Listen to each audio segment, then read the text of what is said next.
It was from the Cataclysm. I can illuminate the technological tree. This video is purely for entertainment and does not infringe on copyrights or laws. The rights to the novel and image belong to the original author. We do not claim ownership. Don't like waiting and want to listen to this fanfic in full now?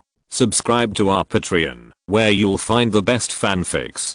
Chapter 376 Extinction Plan. After hearing Liu Yongchang's words, Zhao Ziji calmed down and spoke slowly. Member 1. This so-called subsidiary civilization hides great risks. The congressman who proposed the subsidiary civilization plan changed his face slightly. Commander Zhao, I would like to hear the details. Zhao Ziji reached out and unlocked the electromagnetic absorption device on the seat, stood up and said, admittedly, there are many advantages to satellite civilization. Provide various resources to the mother civilization and serve as cannon fodder in wars, but these advantages are all based on the same foundation. Speaking of this, Zhao Ziji's voice paused. The strength of the mother civilization has an absolute advantage. Obviously, current human civilization does not have such conditions. The Rathor civilization is a third level civilization, and its technological level is even higher than that of humans. In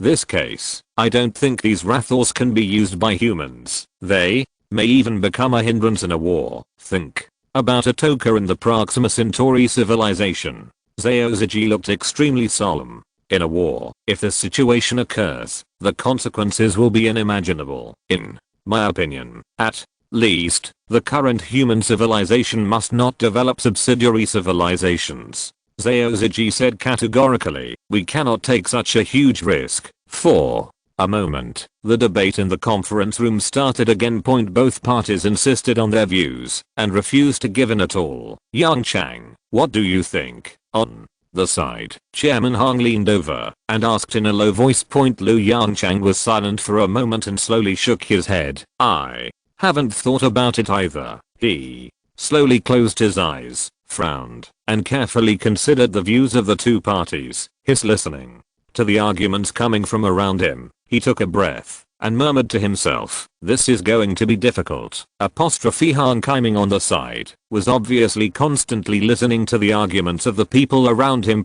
Suddenly, his frown eased slightly. Yongchang, how about a compromise? How about keeping them in the home ship? Liu Yongchang pondered for a moment and shook his head again. That's inappropriate. Human civilization has not yet reached such a level of luxury. Until a truly livable planet is found, the living environment of human civilization will not be adequately guaranteed. At this time, a lot of resources are being spent to raise these aliens in the home ship.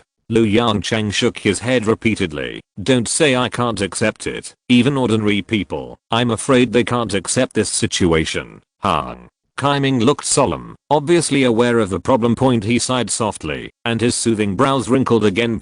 While everyone was arguing, Ling's voice sounded in Liu Yongchang's ears. Professor, the data collection work has been completed. Hearing this, Liu Yongchang suddenly opened his eyes. He whispered, show me the catalog. As he finished speaking, a small holographic image appeared in front of him. In the holographic projection, various information is presented in categories. This is Liu Yongchang's movements attracted the attention of Han Kaiming beside him. He leaned over and glanced curiously at the holographic projection in front of Liu Yongchang. Maintenance procedure of ring battleship magnetic shield type 3 laser weapon operation guide. The dense fonts are also mixed with various complicated illustrations. Just one glance made Han Kaiming feel dizzy. This is the various information in those Rathor warships. Liu Yongchang quickly flipped through the holographic projection in front of him and replied without raising his head, although their flagship has been completely destroyed, there are still many. The information remains in the database of secondary flagships and ordinary battleships. Before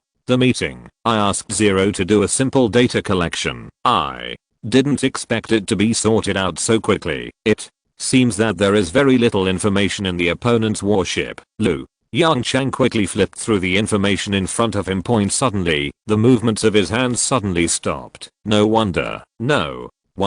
Looking at the conference room, where the atmosphere of debate was thick, Han Kaiming once again focused his attention on Liu Yongchang. No Wonder the other party does not have the highest control permission of the secondary flagship. Yongchang reached out and extracted some documents and placed them in front of Han Kaiming. There is no such thing as a scientist in their civilization system. Instead, there are beings called technicians. Contrary to normal interstellar civilization, these technicians who replace scientists have a very low status and basically have no say. Yongchang said in wonder, but it is understandable. As a star pirate civilization, if you want any weapons or technology, you can just grab them directly. There is no need to work hard on research and development. After hearing this, Han Kaiming's eyes flashed with surprise, and he quickly browsed the documents in front of him. After a few glances, he let out an exclamation.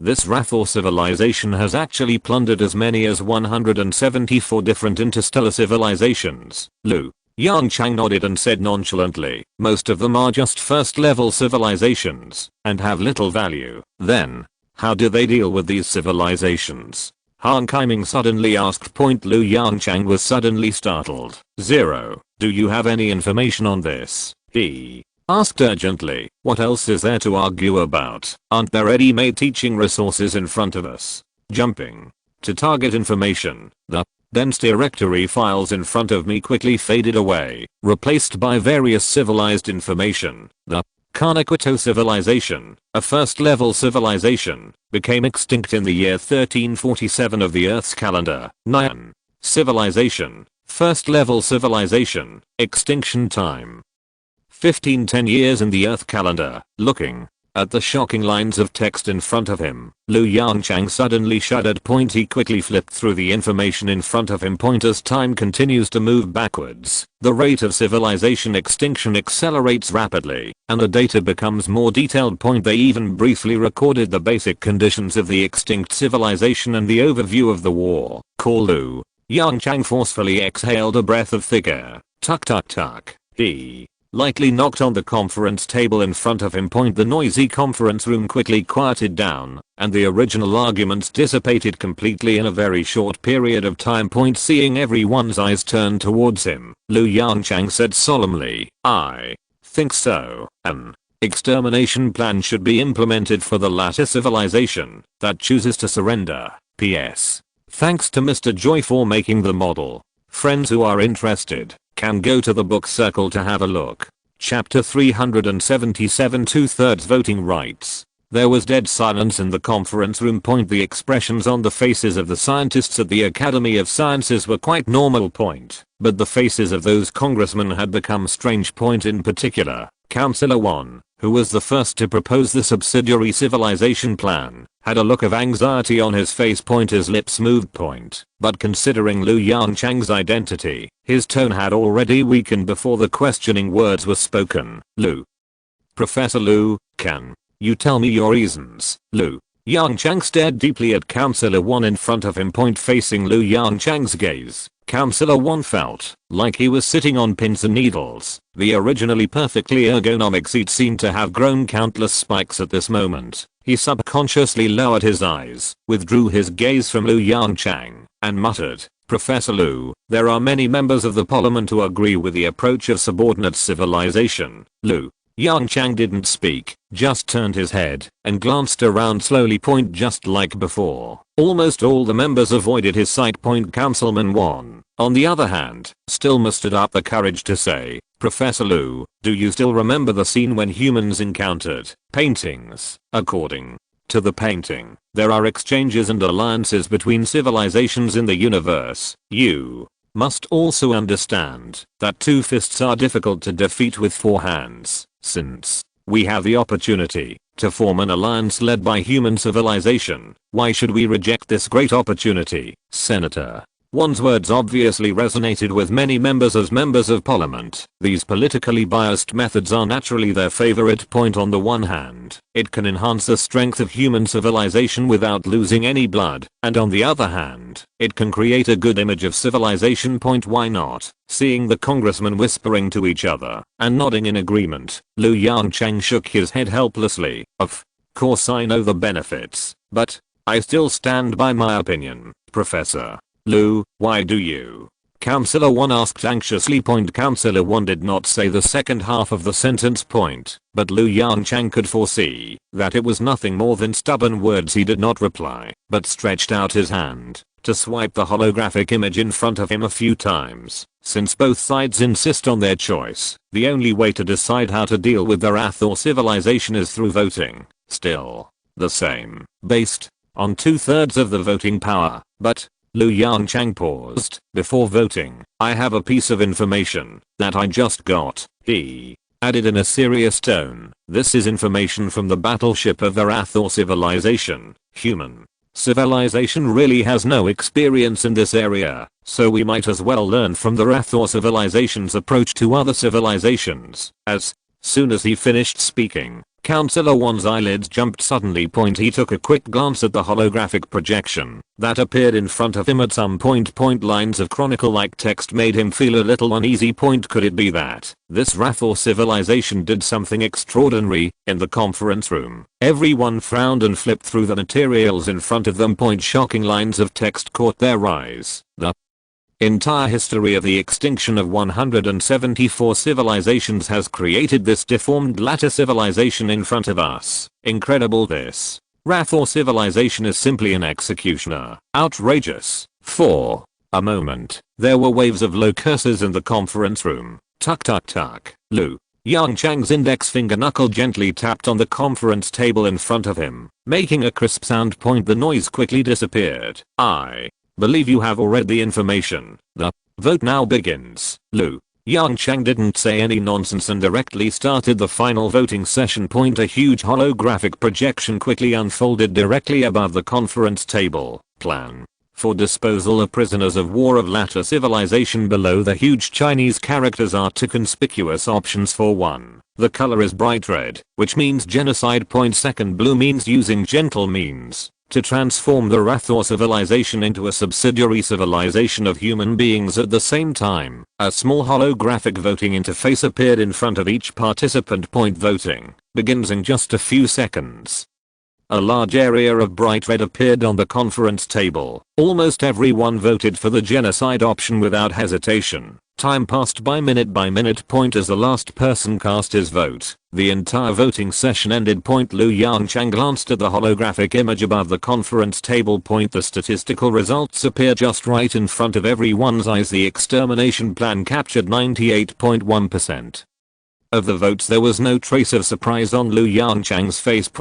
After reading that information, I guess normal people would choose the extermination plan. On the one hand, everyone knows that the wrath or civilization that exterminated 174 civilizations is definitely not a good thing. Not to mention using it for your own use. Just don't turn around and stab human civilization on the battlefield then. Just think about it. On the other hand, this information about the wrath or civilization gave these congressmen a deep understanding of the cruelty of the universe. At least the universe that humans see now is extremely cruel. The fantasy that painting brought to them was also mostly broken at this moment. Of course, in the background data in front of LV Yongchang, all members of the Academy of Sciences chose the extinction plan. As for those members who chose gentle means, LV Yongchang didn't care much. It's normal. No matter when, there will be gentle people in a human civilization. As long as it does not affect the normal development of human civilization. In LV Yongchang's view, the existence of these people is beneficial to human civilization. The voting results are out. I declare that the extinction plan will be launched in 1 hour. LV Yongchang solemnly announced the end of the latter civilization. After speaking, he gave a hidden look to Han Kaiming beside him. Ahem. Let me say a few words. Han Kaiming coughed lightly and said softly, some members of the parliament don't need to be too disappointed. Latter civilization is an exception after all. Human civilization cannot take such a big risk and form an alliance with a bloodthirsty civilization. This is irresponsible to billions of humans. Of course. Han Kaiming changed the subject. We can't kill with one blow and completely rule out the possibility of forming a civilization alliance headed by human civilization. In the future, when human civilization is strong enough, there may be a chance to form an alliance with some like-minded civilizations. Han Kaiming's words made many members of the parliament feel relieved. If you're listening to this novel on a channel other than Fanfic World, it means they downloaded and uploaded it without effort. We cordially invite you to visit our channel, Mundo Fanfic Novelos. There you'll find the original version of this story and you can explore many other novels of various genres. We're waiting for you to immerse yourself in a world of incredible novels. Chapter 378. The order has been confirmed. The meeting is over. Yongchang unlocked the electromagnetic absorption device on his seat and stood silently, watching everyone from the Academy of Sciences leave. As the chairman of the parliament, Han Kaiming naturally does the same. After everyone left, Han Kaiming suddenly spoke. Yongchang, you don't need to take the words of these congressmen to heart. That Senator 1 was born on Proxima B. He has never experienced those hard days before. It is normal to have such thoughts. You seeing the worried look in Han Kaiming's eyes, Yongchang chuckled. Rest assured, I'm not so petty. Moreover, the presence of these people is also needed in a full parliament. Hearing this, the worry on Han Kaiming's face quickly dissipated. He breathed a sigh of relief. As long as you understand this, if you hadn't come up with that information, I really don't know what the outcome of this meeting would have been. After the older generation left, most of the newly promoted members of the council have not been baptized by war and have illusions about the universe. Yongchang straightened his expression and said softly, don't worry, even if the vote goes the other way, I will keep those Rathors under control. Don't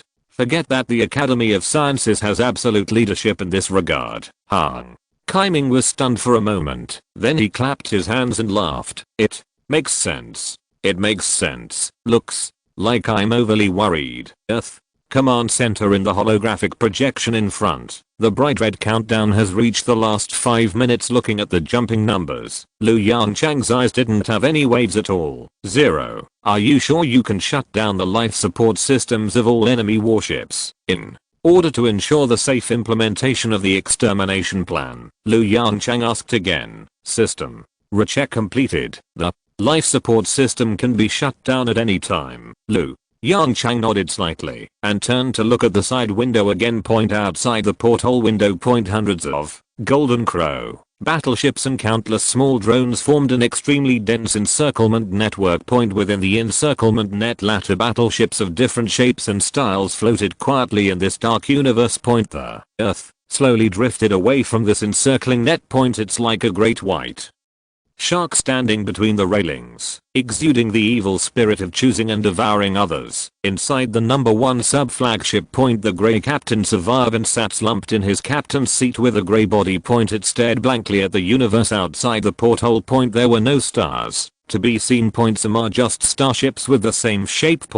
Although there was no light flashing from the plasma cannons in those huge muzzles, there was still deep fear in its eyes. Why haven't these warships evacuated yet? Its pale lips trembled slightly, and it uttered a weak and sharp question. No response. In the command center, every little grey man looked like a defeated rooster, with their bodies looking grey and white, and their weak limbs hanging down on their seats. The big screen in front was dark. Since the enemy gained the highest control authority, this battleship has become an extremely strong prison, locking them tightly inside. Suddenly, a bad idea flashed through his mind. Could it be that, in an instant, its already grey skin turned completely pale? Under the astonished and numb gazes of the other greys, it frantically slapped the communication buttons in front of the console. Almost at the same time, a familiar line of text appeared on the big black screen. Captain of the number 1 sub-flagship, Sorvian, stop your provocative behavior. Otherwise, you will pay the price.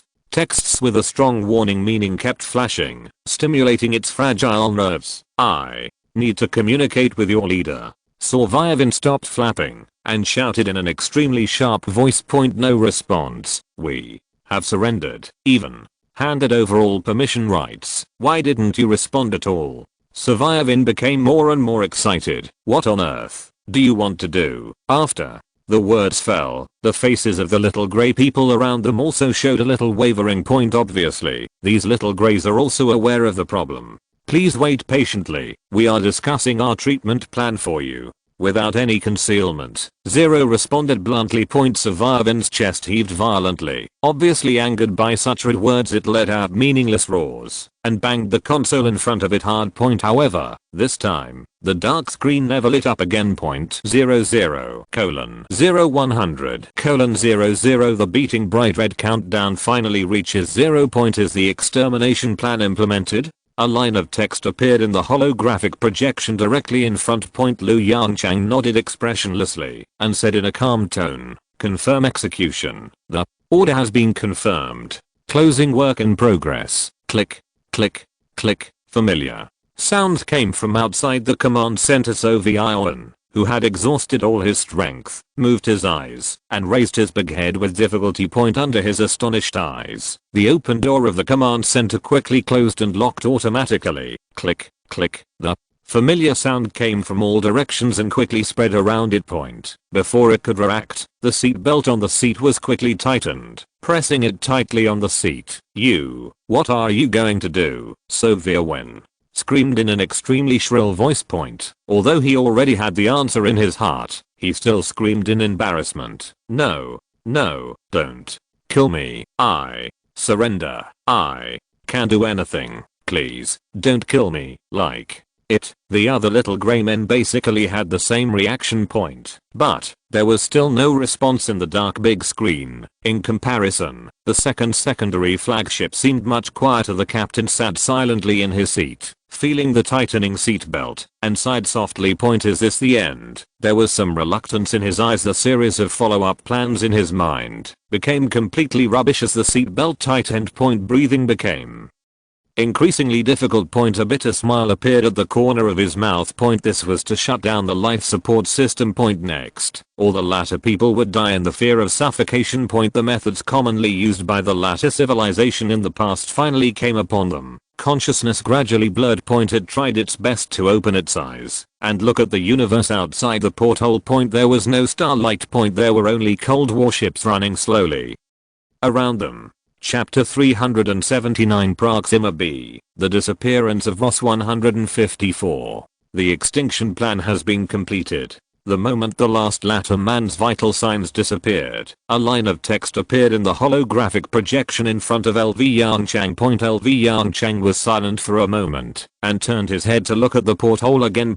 Outside the porthole, the latter warships were still quietly staying in the encirclement formed by the Golden Crow battleships and small drone groups. It was vaguely visible that there was some light coming through the windows of the warships. Everything seemed so normal. The extinction plan that just happened was like a fantasy. LV Yongchang retracted his gaze and looked at the holographic projection in front of him again. "Execute the second phase of the mission," he said in a deep voice. Received. Zero's response was as brief and effective as always. Around Earth, the belly hatches of the TOT material storage ships slowly opened. Tens of thousands of Zuan No. 2 starships, under Zero's control, filed out one after another, like a group of locusts, flying straight towards the encirclement. At the same time, the complete spherical encirclement slowly cracked a hole to allow these Zuan second to pass through. After passing through the encirclement, the neat and uniform Zuan second fleet suddenly dispersed and headed towards their respective targets. Among them, a Zuan second, driven by the Hall thruster, drew a graceful arc and headed towards the center of the Rator battleship group. This Zuan second cleverly bypassed several small starships that blocked the way and quickly closed the distance with the target battleship. Its target was the No. 1 secondary flagship. As the distance between the two got closer and closer, the hatch of the No. 1 secondary flagship quietly opened. It looked like it was welcoming the arrival of Zuan second. Under Zero's precise control, Zuan second slowly slowed down, and when its speed dropped to 0, it just entered the interior of the No. 1 secondary flagship. The belly hatch of Zuan second opened quickly. One tall robot floated out of it. With the help of jetpacks, they quickly rushed to the target cabin along the passage's 10 minutes Later the robots returned to the open hatch of the number 1 secondary flagship again. However, this time they had something more on them. The camera zoomed in. The extra objects were the bodies of the latter people. These bodies were stuffed into a special spherical container, then they were thrown into the vast space. This strange scene happened near every latter warship in the Earth. LV Yongchang looked at the slowly advancing progress bar and breathed a sigh of relief. 0. After the second phase is completed, immediately start the full-scale cleanup work. At the same time, adjust the fleet's course. Target, Gliese 555. Take our spoils and wait until we reach the destination before analyzing them. The awakened personnel will enter hibernation in order. Just as LV Yongchang was issuing orders in an orderly manner, a long-distance communication device placed in the Earth's optical quantum supercomputing center suddenly lit up. Professor Zero interrupted LV Yongchang's words. A message was sent from the direction of Proxima Centauri. Do you want to receive it? Proxima B. Renfeng sat in his office, frowning slightly, handling government affairs in an orderly manner. Because there is no Zero, many tasks seem much more cumbersome. For example, these trivial government affairs in the past, many unimportant little things were handed over to Zero to solve. But now it is not possible. Everything needs to be done manually. At the beginning, it was indeed a bit difficult to adapt. But after 25 years of adaptation and learning, handling these tedious affairs has become as easy as breathing and drinking water. For Enfeng. Suddenly. A slightly harsh ringtone sounded from the speaker next to the desk. At the same time, a red indicator light flashed on the holographic projection generator. Enfeng moved his fingers slightly, and after completing the approval of the document in front of him, he reached out and pressed the button on the holographic projection generator. A holographic image quickly unfolded in front of the desk. Feng, something happened. Zheng King's panicked voice came from the speaker next to him. Feng suddenly raised his head and looked at the holographic projection in front of him. In the holographic projection, Zheng King was wearing a white coat, and his face, which had already lost its childishness, was full of anxiety. As a senator for 25 years, Feng developed a calm mentality that remained unchanged even when facing a mountain collapse. What happened? He sat in a chair and asked in a calm tone. Ross 154. There's something wrong with Ross 154. Zheng King's sharp voice came from the speaker. What? Feng's face changed slightly, but he still kept his original sitting position. He took a deep breath, calmed down, and asked again. Zheng King, calm down. Talk slowly. What happened to Ross 154? Ross 154. Zheng King's eyes were full of fear. He swallowed hard and murmured in a low voice. It disappeared. We can't find Ross 154. At this time, Feng's face changed drastically. He stood up from the chair suddenly, stretched out his hand and slapped the desk in front of him. What? This is impossible. How could such a big star disappear out of thin air? He had maintained a calm state of mind for a long time, but it was completely shattered at this moment. The reason was simple. The Ross 154 star system. That was where the human fleet was. But this is the fact. Zheng King shook his head repeatedly. I know this sounds outrageous, but we searched all nearby areas. The other stars are not abnormal at all. Only Ross 154. It's like it suddenly disappeared in the universe. At this time, Feng had recovered from his shock. He thought for a moment and asked in a low voice, when was it discovered? Zheng King responded quickly. A week ago. At first, we thought there was some abnormal astronomical phenomenon that blocked the light of Ross 154. But as time went on, we realized the problem. Feng frowned. Does that mean Ross 154 suddenly disappeared a week ago? No. Zheng King shook his head and denied Feng's words. The exact time of disappearance is unclear, but our first observation of Ross 154 took place a week ago. Hearing this, Feng frowned even more deeply. From the year 2275 of the Earth calendar to the present, the Proxima B Academy of Sciences has been established for a full 25 years. Why did you observe Ross 154 only now? Obviously, Ren Feng was somewhat dissatisfied with Zhang Zenking's words. Chapter 380. I suspect that the human fleet has been destroyed. No, no, no. Zhang Zenking shook his head repeatedly. It's not that we don't observe ROS 154, but it's only now that we have the ability to carry out high precision observations on ROS 154. Ren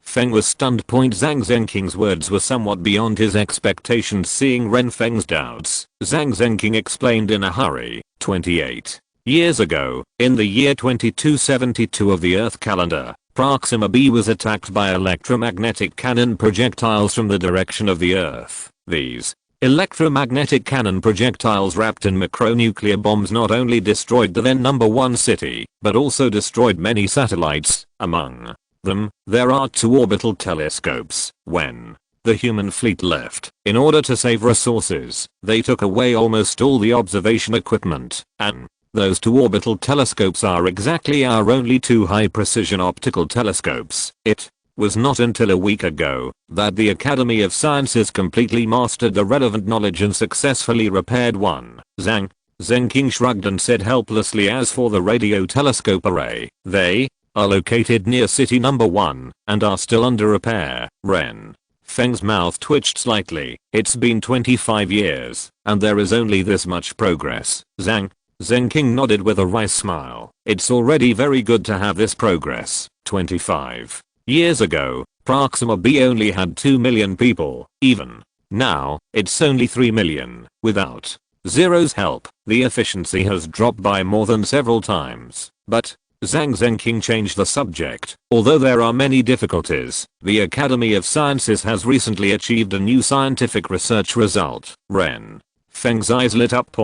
But the next moment, the question was blocked by Zhang Zenking. It's still in the experimental stage. Let's talk about it after it is completely successful. The focus now is still the ROS 154 matter. Ren Feng pondered for a moment, stretched out his hand, and pushed aside the several matters piled up in front of him. I'm going to the Academy of Sciences now. Proxima b, city number 4, Academy of Sciences authentication successful. Welcome, Counselor Ren. A mechanical female voice sounded at the door at the same time. The door, made of transparent aluminum material, quietly opened. Ren Feng walked into the Academy of Sciences anxiously. Colonel, 3rd floor. Zhang Zenking's voice sounded in the hall. Ren Feng calmed down and quickly walked into the elevator set up on the side. On the 3rd floor of the Academy of Sciences, Proxima Central Astronomical Laboratory. Ren Feng walked quickly into the laboratory with the door open. What came into view were hundreds of scientific researchers in white coats and hurried looks in the huge holographic projection in front. A clear image of the starry sky was presented.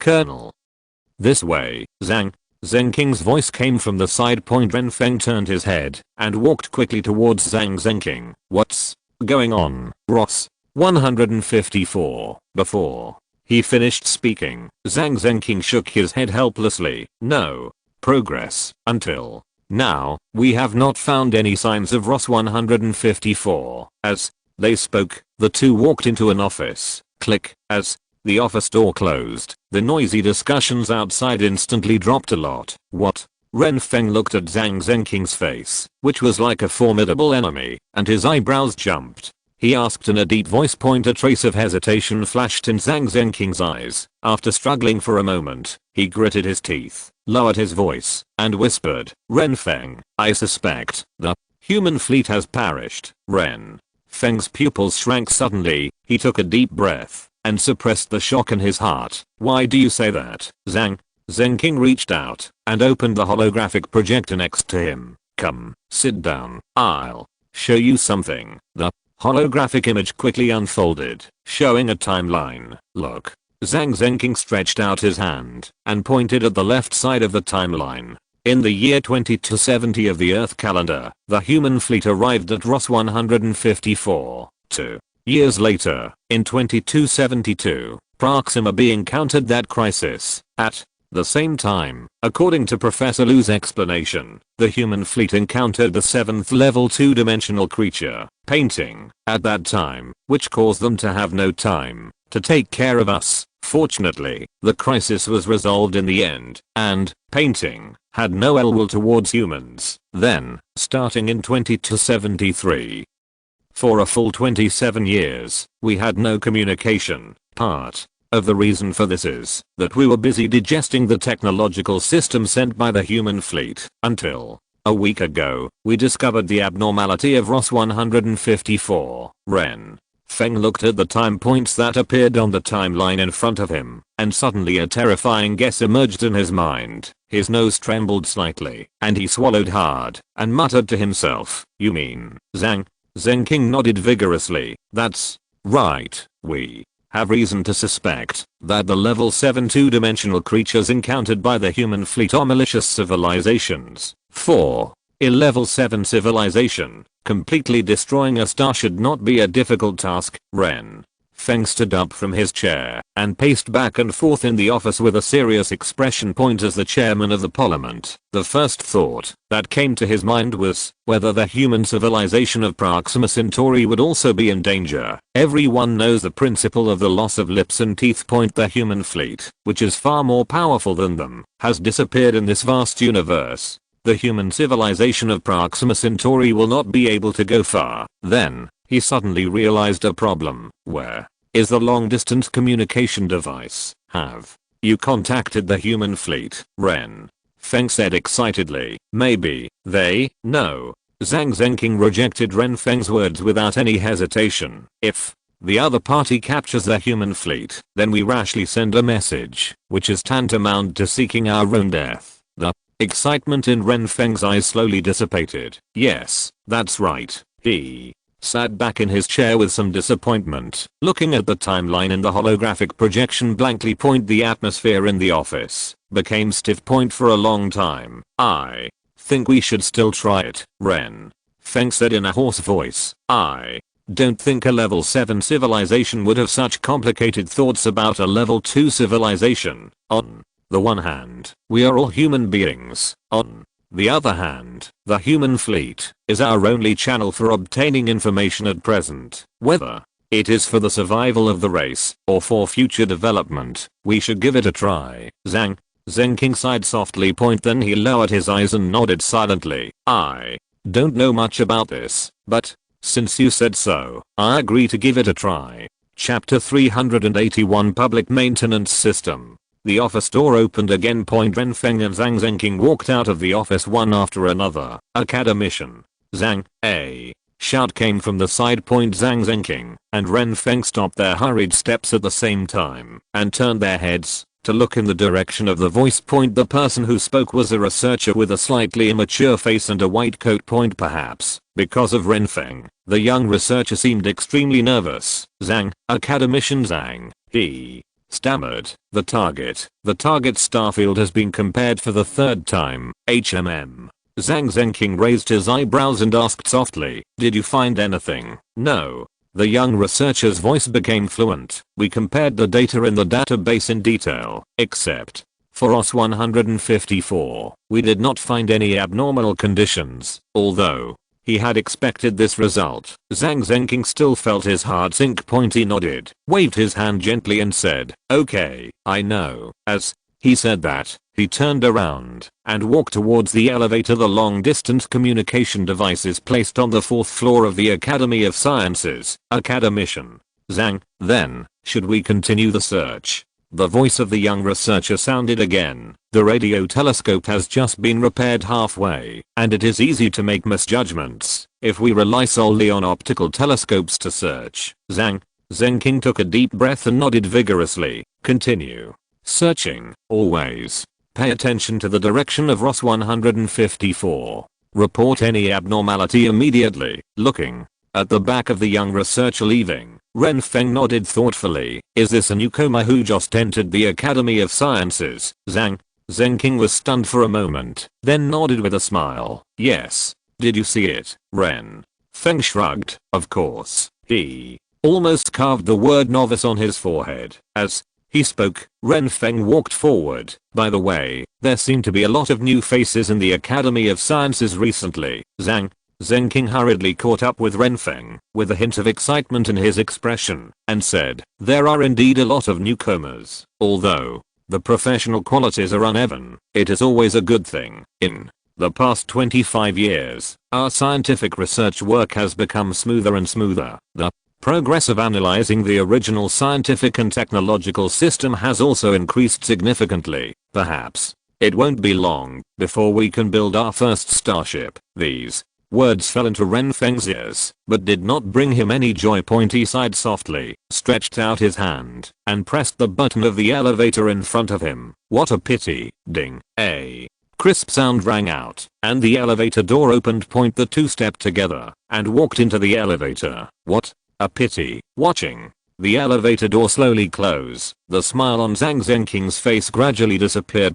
He frowned and asked in a low voice, what a pity, huh? Ren Feng exhaled a breath of turbid air and said in a deep voice, compared with 25 years ago, the birth rate is declining. According to the latest statistics, the birth rate within the civilization has fallen by 25% in the past 25 years. This is extremely bad news for our fragile civilization. Zheng King's face changed slightly, and he said in a hurried tone, why didn't you say this earlier? Didn't the parliament take any measures? Ren Feng shook his head bitterly. All possible measures have been taken, but they are basically ineffective. Family values are gradually fading, and fertility rates are declining. These conditions have become increasingly serious over the past 25 years. Perhaps this is the last glory of human civilization on Proxima Centauri. Ding. A crisp sound came. The elevator door opened. The spacious venue on the 4th floor of the Academy of Sciences appeared in front of the two. Let's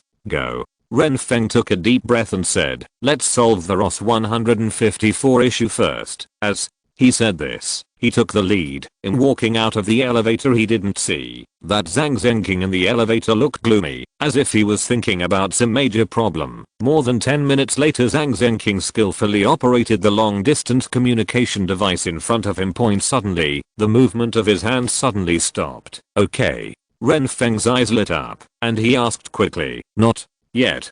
Zhang King shook his head. I just thought of one thing. It's difficult to increase the fertility rate. Have you thought of other ways to solve it? Ren Feng frowned. For example, programs to stimulate young people to have children have been passed one after another, but they are of little use. Don't talk about the fertility rate. In the past 2 years, the number of people getting married has dropped a lot. I can't force these young people to get married and have children, right? Speaking of this, Ren Feng's face became more and more anxious. He remembered the document he read this morning. That was a newly drafted plan to stimulate fertility. Although it has not been implemented yet, Ren Feng knows in his heart that this stimulus plan may not have any effect. Even so, he still chose to pass this plan. The reason is simple. Proxima human civilization has no better choice. No.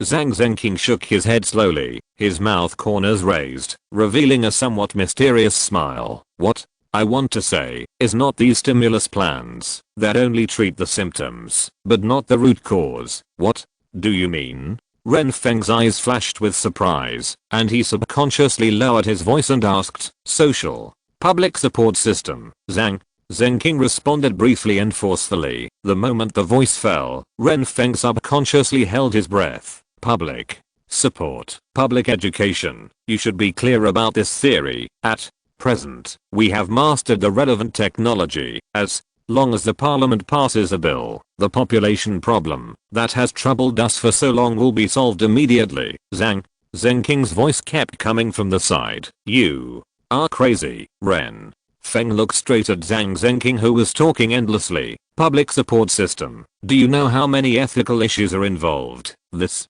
will destroy our entire civilization. Zhang King looked at Ren Feng in front of him with a smile. Is there any difference? Ren Feng suddenly woke up. Yes, if the fertility rate continues to decline, it seems that there is no difference between the two for the human civilization of Proxima Centauri. He took a few deep breaths and rubbed his cheeks vigorously.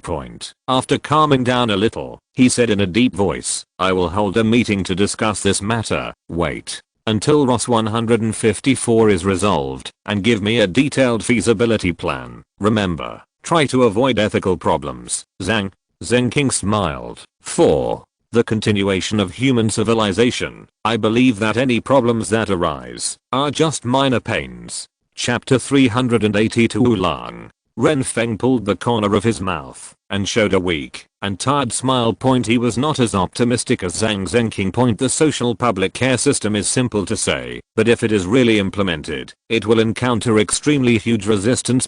This resistance comes from all aspects. The reason is very simple. Artificial womb technology in the social public care system will completely destroy the family relationship that human civilization has maintained for thousands of years. There are 3 kinds of unfilial piety, and the greatest one is to have no descendants. This concept is deeply ingrained in everyone's heart. Even if they were born on Proxima b, the Proxima people, whose family concept is already very weak, may find it difficult to accept such a heretical thing for a while. Of course, advantages and disadvantages are always relative. The social public care system has such a big disadvantage. And naturally it also has great advantages. Liberate humans from the shackles of the family, allowing humans to spend more time and energy pursuing the progress of civilization, greatly reduce the various adverse effects brought about by class differentiation, make education more standardized. The most important point.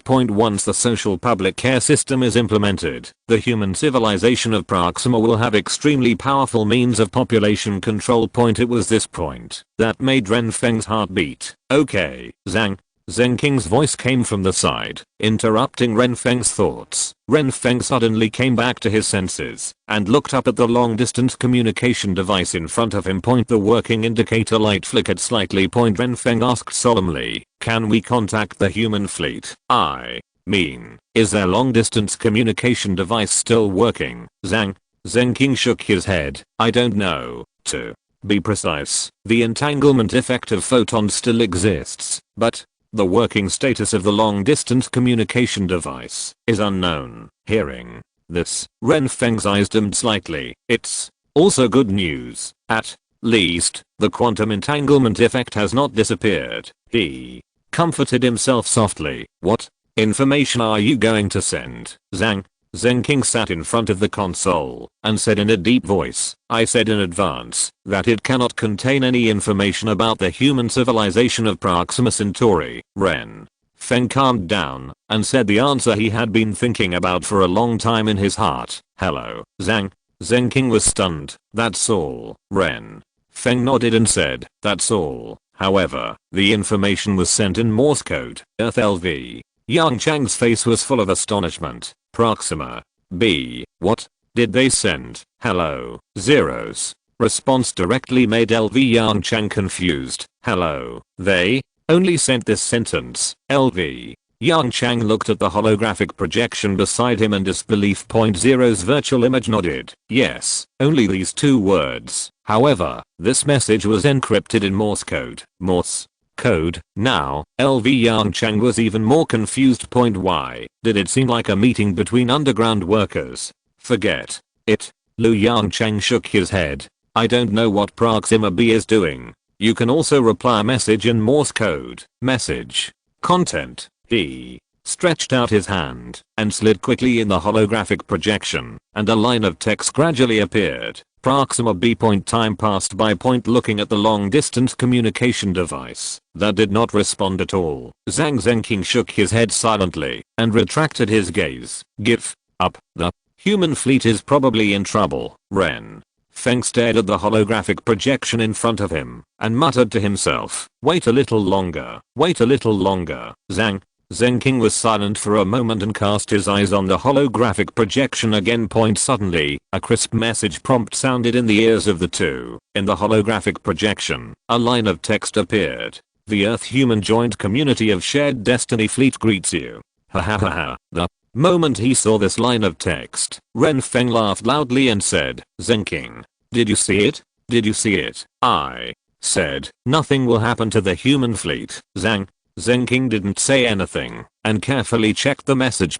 Standard Morse code encryption. Standard Chinese grammar. At least, he couldn't find any flaws. Is it really a Oolong incident? A trace of confusion rose in his eyes, and he said to himself, then what about Ross 154? While speaking, he typed a line of text. They want us to provide location information. LV. Yongchang frowned immediately. Perhaps because he encountered too many malicious civilizations. LV Yongchang subconsciously raised his vigilance.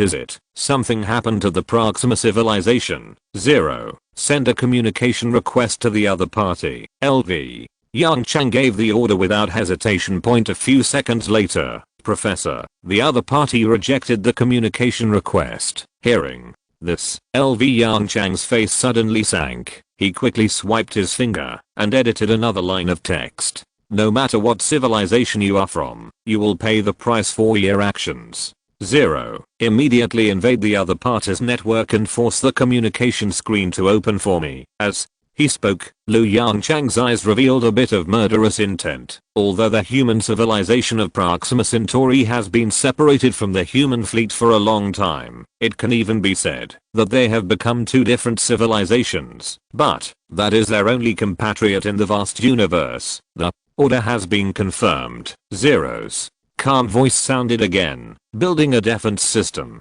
Prepare to invade. Watching the progress bar in the holographic projection advanced rapidly. Lu Yongchang's brain also turned rapidly. Can quickly annihilate the human civilization of Proxima Centauri so that they can't send any distress messages, thinking that the other party should be a third level civilization. As for why it is not fourth or fifth level, it's very simple. He doesn't think a normal fourth level civilization will be so poor as to attack Proxima B, unless it is a star pirate civilization similar to the latter civilization. Thinking of this, Lu Yongchang's eyes are even more murderous. The human fleet holding two-dimensional fragments is not afraid of any third or fourth level civilization. Start the invasion. Zero's voice was heard in the command center without any pause. The second voice was heard. Invasion successful. Camera is being turned on. LV. Yongchang. So fast. At this moment, he couldn't help but doubt his previous speculation. Is the other party really a third level civilization? Why does it feel like Zero is as easy as entering his own home? Before he could react, the enemy camera screen had appeared in the holographic projection. Looking at the two very familiar faces in the camera, LV Yongchang's eyes twitched violently. You too. What are you doing with the plane?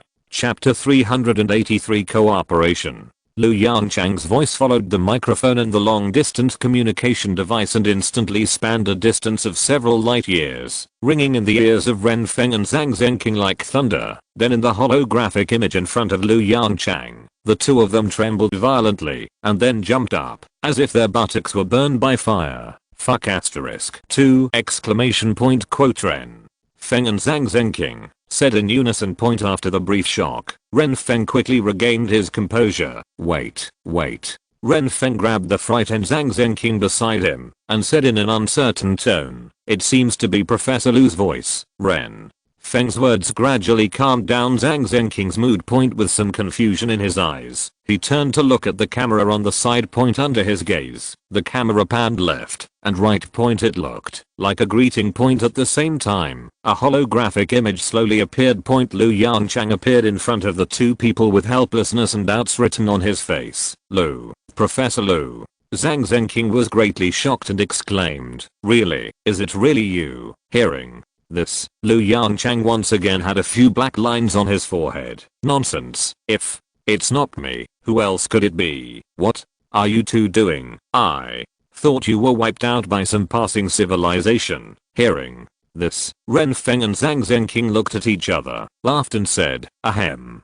Professor Lu, I thought something happened to you. Us? Lu Yongchang was obviously stunned. What happened to us? A few days ago, we suddenly discovered that Ross 154 disappeared from the universe. So, Zhang Zhenqing hurriedly explained. Lu Yongchang's expression gradually became weird.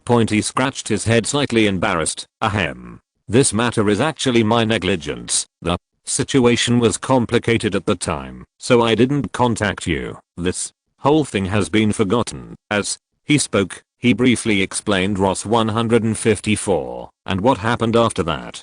Painting died, obtained two-dimensional fragments, Ross 154 was extinguished. The fleet set sail and encountered the Athelstar pirate civilization. Zhang Zhenking was breathing rapidly, staring at the holographic image in front of him with his eyes wide open, for fear of missing some key information, when he learned that the human fleet had captured a group of third-level starships. Not only Zhang Zhenking, but even Renfeng couldn't help but exclaimed, "Got Zhang."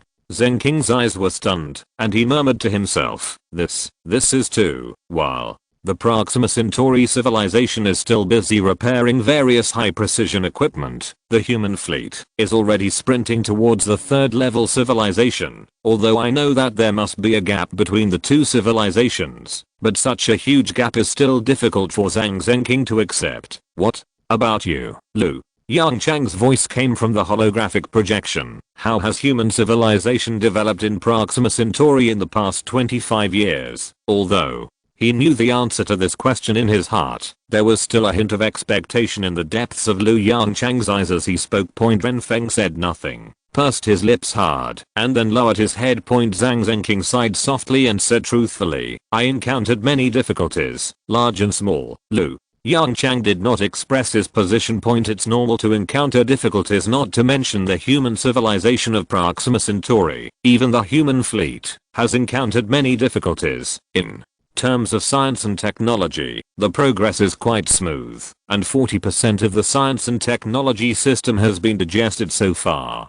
Zhang Zhenking said softly, the number of academicians in the Academy of Sciences is also increasing. Lu Yongchang raised his eyebrows slightly. It sounds like it's going pretty well. Without Zero's help, a group of ordinary people started from scratch and achieved this result, which was beyond Lu Yongchang's expectation. It's just. Zhang Zhenking sighed again, shook his head and said, the fertility rate is constantly declining. Lu Yongchang's face instantly became serious. Fertility rate drops. For interstellar civilization, this is a top priority. Is there any solution? Lu Yongchang asked bluntly. Renfeng raised his head and looked at Zhang Zhenking. Both of them saw the hesitation in the other's eyes. Zhang Zhenking gritted his teeth and said in a deep voice, yes, we are ready to try the social welfare system. There was silence in the communication channel. In the holographic projection, Lu Yongchang frowned slightly and stared at the two people quietly. As for Zhang Zhenking and Renfeng, they naturally gritted their teeth and looked at Lu Yongchang to express their persistence. Call in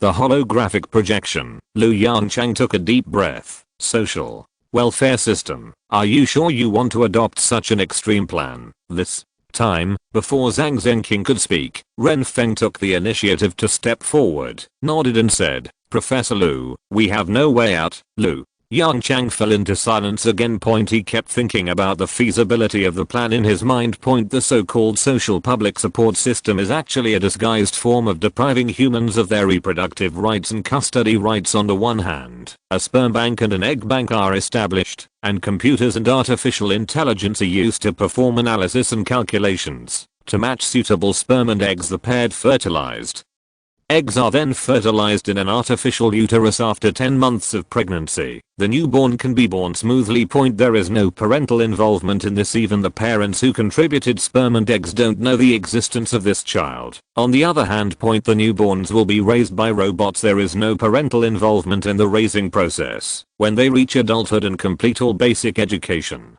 they will enter society and complete their own work. All the expenses in this process will be borne by the entire civilization. It sounds ideal and perfect.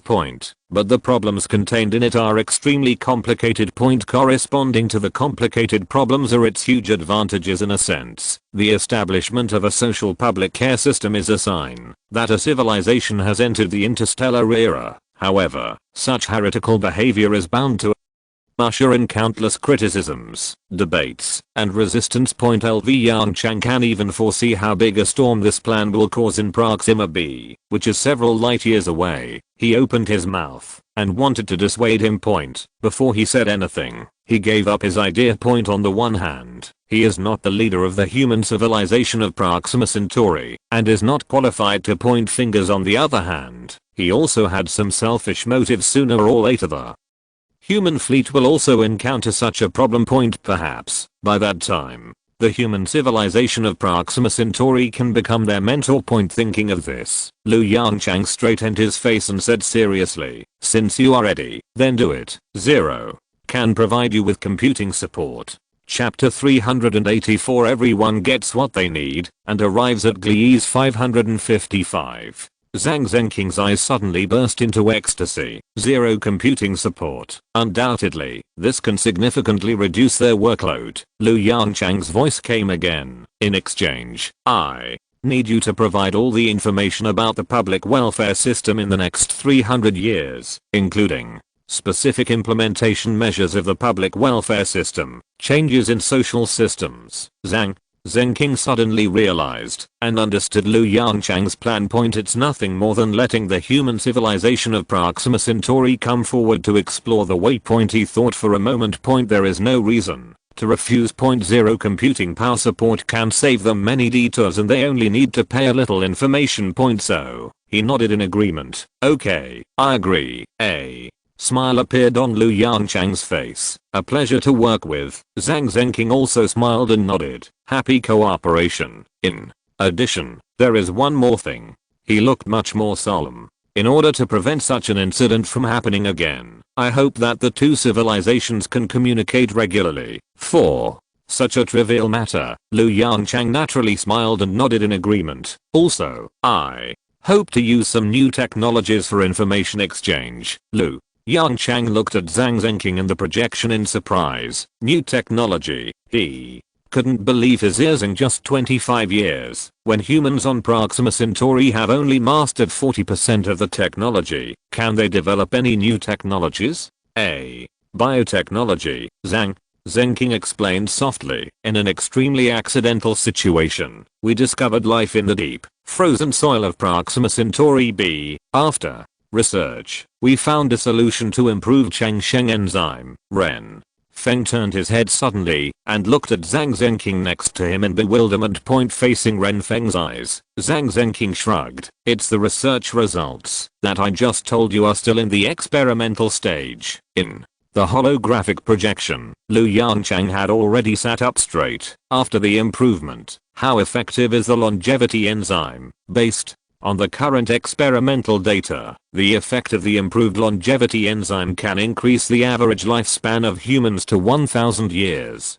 Zhang Zhenking lowered his eyes slightly and replied softly, hiss. Yongchang took a breath. 1000 years. This is still the average lifespan. He was moved. He never expected that the human civilization of Proxima Centauri that he had left behind could bring him such a big surprise. It's another pilot project for the social welfare system, and it's another longevity enzyme improvement plan. Of course, these are all extrapolated data, and we have not conducted human experiments yet. Zhang Zhenking hurriedly added, as if he was afraid that the final experimental data would not meet the standards. Yongchang didn't pay much attention. He waved his hand, and the expression on his face became much more vivid. What information do you want to exchange? The technological system of a third-level civilization. With all due respect, this thing is still too advanced for you. Zhang Zhenking nodded in agreement. I still understand the principle of biting off more than you can chew. We want all the information related to extraterrestrial civilizations that the human fleet will obtain in the next 300 years. There was a bit of amusement in Yongchang's eyes. It seems that he underestimated the chief scientist of Proxima Centauri some time ago. This is preparing to let the human fleet explore the path for them. Compared with various advanced technological systems, the information about alien civilizations is the most important point when the human civilization of Proxima Centauri prepares to take a step out of the planet. This information can save them many detours. But I agree.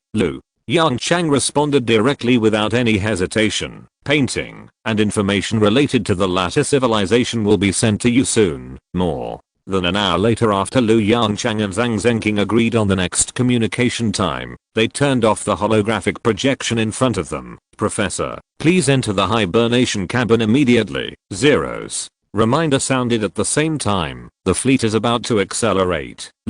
Yongchang reached out to unlock the electromagnetic absorption device on the seat and walked towards the hibernation cabin. Watching the light yellow deep sea liquid gradually filling his eyes, a glimmer of expectation arose in his heart.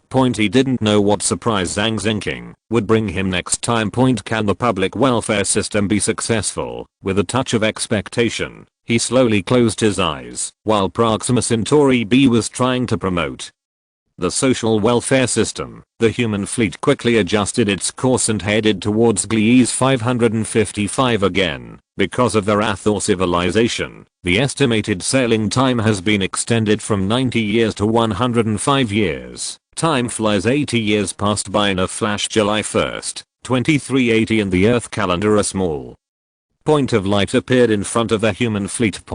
That was the goal of the human fleet. Gliese 555. Drop. A clear reminder sounded in the Earth Optical Quantum Supercomputing Center. A holographic projection gradually unfolded, and lines of text appeared in it. Discovered radiation particles from Gliese 555. Current distance 5.23 AU. Confirmed again that we have successfully reached the edge of the Gliese 555 star system. Starting wake up procedure. A familiar set of test procedures. After confirming that he was conscious, LV Yongchang climbed out of the hibernation cabin with difficulty. 0. Are we there yet? Thinking of the last time he was awakened, LV Yongchang quickly asked, yes. As Zero's voice sounded, a holographic projection appeared beside him. At present, we have successfully crossed the boundary of Gliese 555. LV Yongchang did not speak, but stared blankly at the star in the holographic projection that was constantly emitting light and heat. LV Yongchang, who had just recovered from a long hibernation, stood by the porthole of the command center and looked at the scenery outside the porthole. This is the outermost planet of the Gliese 555 star system. Under the weak light of Gliese 555. This yellow-brown planet reflected a weak light. Finally, here, LV Yongchang muttered to himself. Gliese 555 is a red dwarf star, and its sphere of influence is far less than that of the solar system. Even the planet in front of him is only 4.3 AU away from Gliese 555. Has the probe arrived? LV Yongchang said directly without turning his head. Zero's response sounded immediately. It has approached the target planet. Turn over the image. LV Yongchang's eyes showed some expectation. Let me see what the future home of mankind will look like. The holographic image changed instantly. A planet with a bare surface and a reddish brown body appeared in front of him. Not far from this planet, there is also a smaller satellite. It looks like a low profile version of the Earth-Moon system. If you're listening to this novel on a channel other than Fanfic World, it means they downloaded and uploaded it without effort. We cordially invite you to visit our channel, Mundo Fanfic Novelos. There you'll find the original version of this story and you can explore many other novels of various genres. We're waiting for you to immerse yourself in a world of incredible novels. Chapter 385 Super Earth and Super Moon. The moment he saw the picture in the holographic projection, Lu Yongchang's eyes flashed with obvious disappointment. So desolate. Compared with planets such as the Earth and Proxima Centauri b, the planet in front of us is too desolate. Perhaps what deserves praise is the satellite accompanying it. Next to the holographic projection, lines of small characters appeared.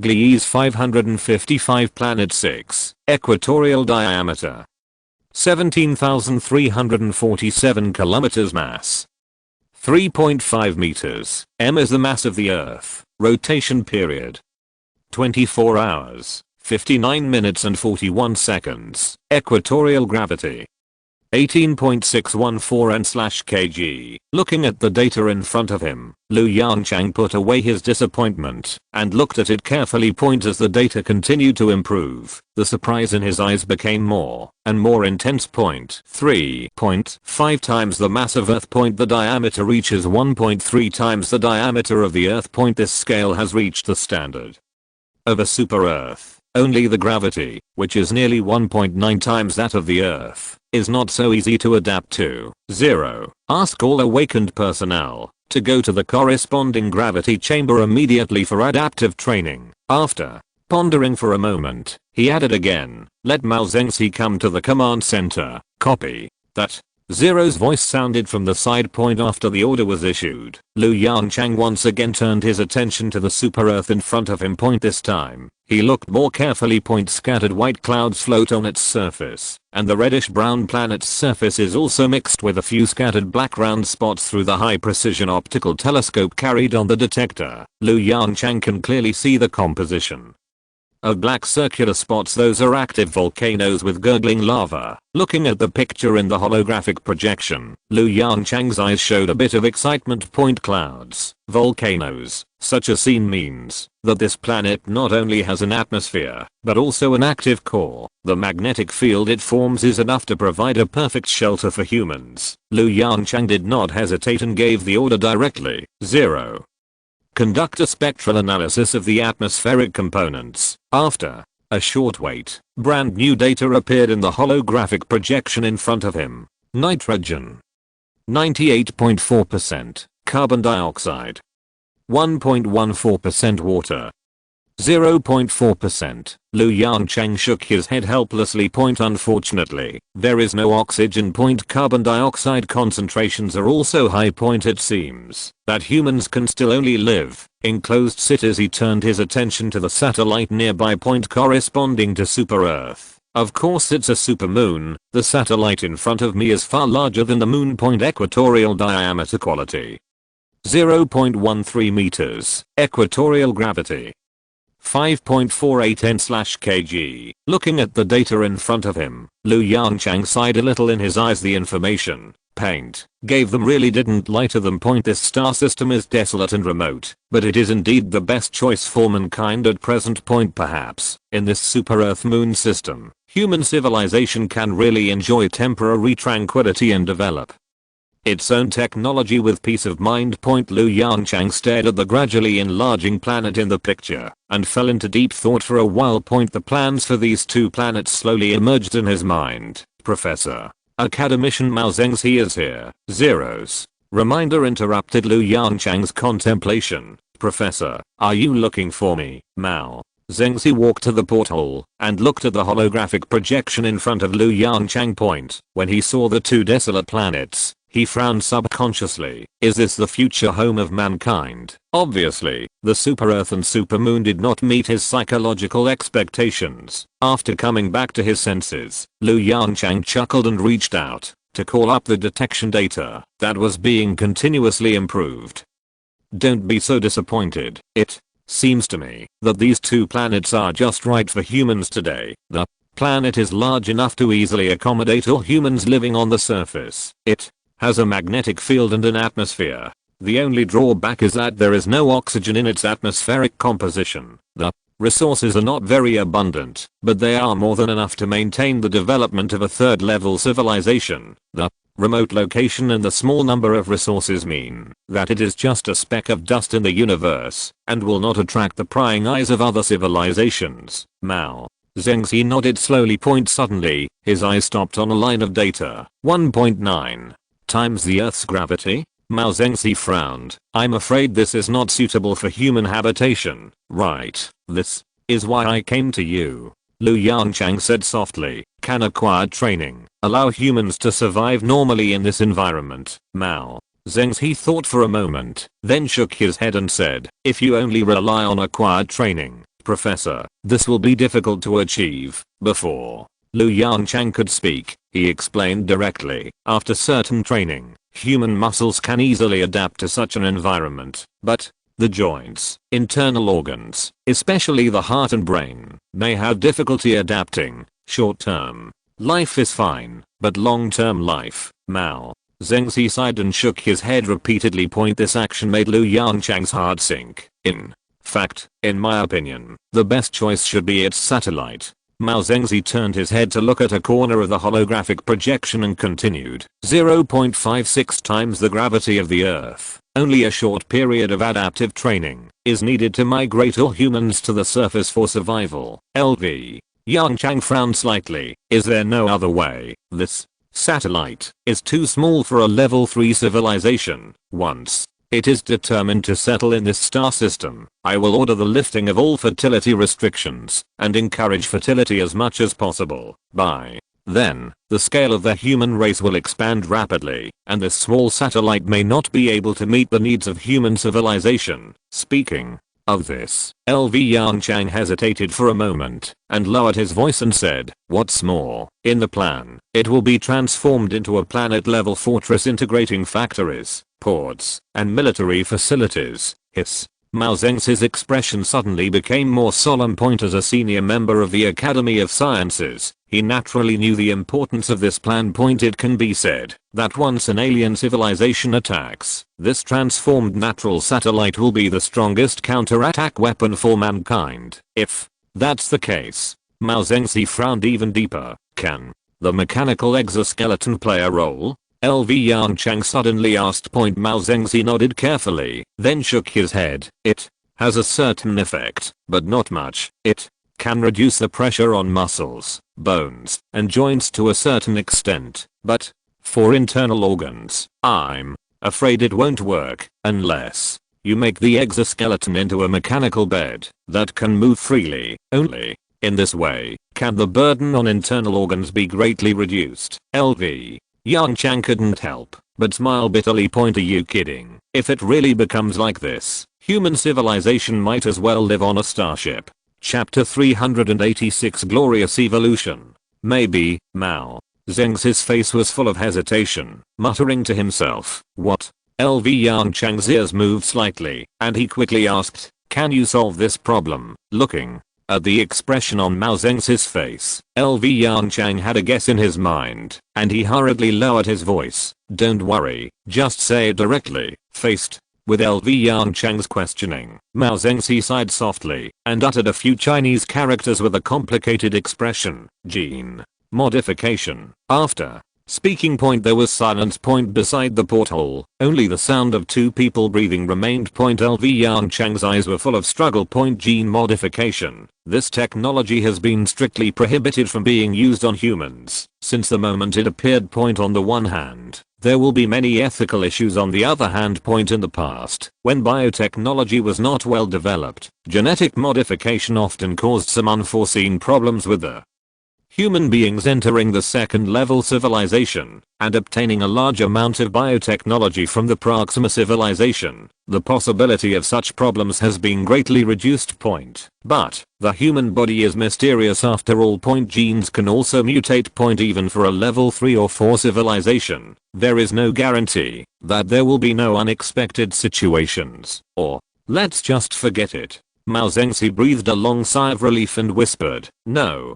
LV Yongchang gritted his teeth, a hint of cruelty in his eyes. "We can't just forget it. Not to mention now, in the future, humans will go to more distant galaxies. We will encounter more and more extreme and harsh environments. Let's forget it this time." "What about the next time? Since leaving the Earth, humans are no longer humans. Embracing evolution and joining evolution can make us go further." Mao Zedong stared at LV Yongchang in front of him and swallowed his saliva subconsciously. Because he was so shocked, he didn't even notice that there was a tremor in his voice. Faced with the question, LV Yongchang slowly closed his eyes. In just a moment, his consciousness came to the familiar technology tree space again. The technology tree of the second level civilization is almost complete. Looking at the technology tree in front of him, LV Yongchang's mind moved slightly. A thin line of bright white color stretched out from the branch, representing biotechnology, and extended straight upward. The thin line extended very quickly. In the blink of an eye, this bright white line came to the junction of the second level civilization and the third level civilization. A hidden cursor slowly appeared. Join the glorious evolution. Primary genetic modification technology. The style of the hidden cursor is different from that of the ordinary cursor. The background of the ordinary cursor is a conspicuous bright white. The background of the hidden cursor is a bright green with complex patterns, just like the background color of the technology tree space. At the beginning, the cloning technology, which was listed as dangerous technology, was a strong blood color. Obviously, in the system's evaluation criteria, genetic modification technology does not belong to dangerous technology. On the contrary, in LV Yongchang's feeling, Genetic modification technology is like a hidden task in the technology tree system. He retracted his consciousness and opened his eyes suddenly. Start. Relevant research. LV. Yongchang said with a gleam in his eyes. Professor, the probe has entered orbit and is about to land. Zeros. Voice sounded from the side, attracting the attention of the 2.LV. Yongchang waved his hand and pulled the holographic projection next to him. Come, let's take a look at this planet together. In the future, it will be our new home. Mao Zengzi nodded with a wry smile and sat on a chair next to him. Compared with the Earth, the barren planet in front of him really did not attract his interest. But this was Lu Yongchang's request after all. He could only cheer up and look up at the holographic projection in front of him. The projection screen was shaking violently. It was obvious that the probe was entering the atmosphere of this super Earth at this time. LV Yongchang on the side looked at the various data flashing rapidly in the screen, and his brows frowned tightly. Is the atmosphere so dense? He muttered to himself. Hearing this, Mao Zengzi looked at the shaking screen with some worry. Fortunately, as time went by, the shaking amplitude gradually decreased, and the picture became clearer. LV Yongchang, who was beside him, also breathed a sigh of relief. The landing site was chosen at the equator near the twilight line. The camera slowly moved down. A large area of water consisting of countless small lakes appeared in front of the two people. Each lake was separated by large and small reefs. The area of the water was not large. At best, it was equivalent to the size of the Mediterranean Sea. The camera quickly pulled away. In the distance, several waters of different sizes and shapes could be vaguely seen. Seeing this scene, LV Yongchang showed some joy in his eyes. Liquid water has always occupied a large weight in the process of human settlement. The height of the detector continued to decrease, and data slowly emerged. Atmospheric pressure 21.1 standard atmospheres. Average surface temperature 28.14 degrees Celsius. Mao Zengzi raised his eyebrows. The atmospheric pressure is so high, it seems that humans are destined not to live in the outside world. LV Yongchang did not quite agree with Mao Zengzi's statement. He shook his head and whispered, that's not necessarily true. In the future, maybe we will have enough technology to transform this planet. Mao Zengzi smiled and nodded. I hope so. If there is such a day, I hope to reproduce the scenery on Earth. LV Yongchang glanced at Mao Zengzi beside him. It can be seen that Mao Zengzi did not believe this statement. However, he did not want to explain more. When on Earth, who could have thought that human lifespan could reach hundreds of years, and even brought thousands of starships to a star system dozens of light years away to build a home? Under the gaze of LV Yongchang and Mao Zengzi, the probe landed steadily on a reef beside the water. The camera gradually moved up. A beautiful picture appeared in front of the two. In the clear lake, reefs stood in a forest. The sky at dusk was a bit blue and purple. And in the upper right corner of the camera, a huge supermoon reflects the light from Gliese 555. At the same time, the holographic images split into two. Another probe heading to the crater also landed successfully and sent video data.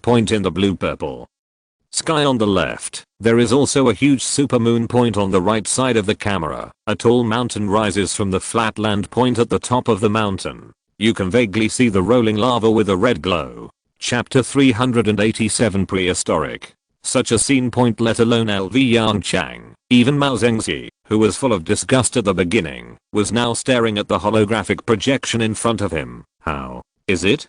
Didn't disappoint you? LV Yongchang asked softly with a smile. Mao Zengzi stared at the holographic image in front of him, muttering to himself, no, Professor. Zero's report sounded again. The probe heading to the satellite is about to start landing. Hearing this, LV Yongchang glanced at Mao Zengzi beside him with a smile and joked softly, academician. Mao, how about you go back and think about the details of the research, academician. Mao's expression suddenly collapsed, and he smiled bitterly and said, Professor, don't tease me. It's come to this. Who doesn't want to see what the satellite looks like? LV Yongchang laughed loudly, stretched out his hand, and waved in the air. Zero, send the probe image over. The moment the voice fell, The holographic screen in front of the two people instantly switched point. A planet with a bright yellow surface appeared in front of the two people.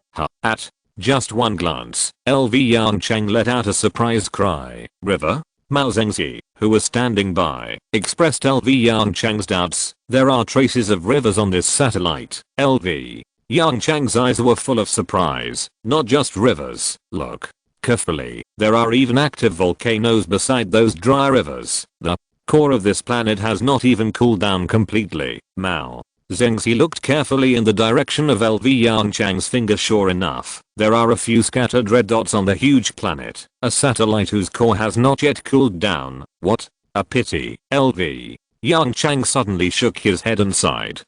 What a pity. Mao Zengzi turned his head and cast a surprised look at LV Yongchang beside him. What's so pity about this? The core has not yet cooled down, which means that this planet may have a weak magnetic field. In any case, it should be a good thing for humans. LV Yongchang pointed at the data beside him with his eyes and said softly, perhaps because of the mass of the planet, this planet does not retain much atmosphere. Spectral analysis shows that there is an extremely thin atmosphere on its surface, similar to super-Earth's. The main components of the atmosphere are nitrogen and carbon dioxide. Liquid water is estimated to have completely disappeared. As he spoke, LV Yongchang's voice suddenly paused for a moment. Isn't this the prehistoric Mars whose core has not yet completely cooled? Exclamation mark. Just when Mao Zengzi was wondering, LV Yongchang's exclamation came from the side. According to the simulation results of 0 at the beginning, as the core gradually cooled, the liquid water and atmosphere on the surface of Mars gradually dissipated into the vast universe. Finally, from a planet with primitive life, it gradually turned into that extremely desolate planet. Isn't this supermoon in front of you at this stage the difference from Mars? Is that its core has not yet completely cooled. Similar diameter, similar body shape, and even the ground structure are surprisingly similar. It's just that Mars is a planet belonging to the solar system. This supermoon in front of you is not in this stage. A supermoon is a satellite of a super-Earth. After a brief moment of daze, Mao Zengzi also reacted. A deep joy suddenly burst out in his eyes. This desolate star system became much more pleasing to the eye in just a few seconds. LV Yongchang's mood was also excited, although this discovery cannot bring any substantial benefits to mankind. But there is no doubt that being on an alien planet, with this satellite, that looks like Mars above your head, can bring some hope to countless people in the vast universe. It is this hope that supports human civilization to struggle and run forward with all its strength. Land quickly. LV Yongchang could not wait to give the landing order. Perhaps sensing the urgency in LV Yongchang's words, Zero did not waste any words and directly controlled the probe to dive towards the surface. The picture gradually became clearer. Craters, plains, hills, mountains. As the distance to the surface got closer and closer, the picture in the holographic projection became clearer and clearer. Irregular reddish-brown patterns were distributed on the dim yellow ground. According to the data sent back by the probe, the main components of these reddish-brown patterns, like Mars, are iron oxide. The probe slowly landed on the top of a mountain range. Before the camera adjusted the angle, the atmospheric composition data appeared in front of LV Yongchang. His eyes quickly skipped the first two components that occupied the majority and came to an extremely small data.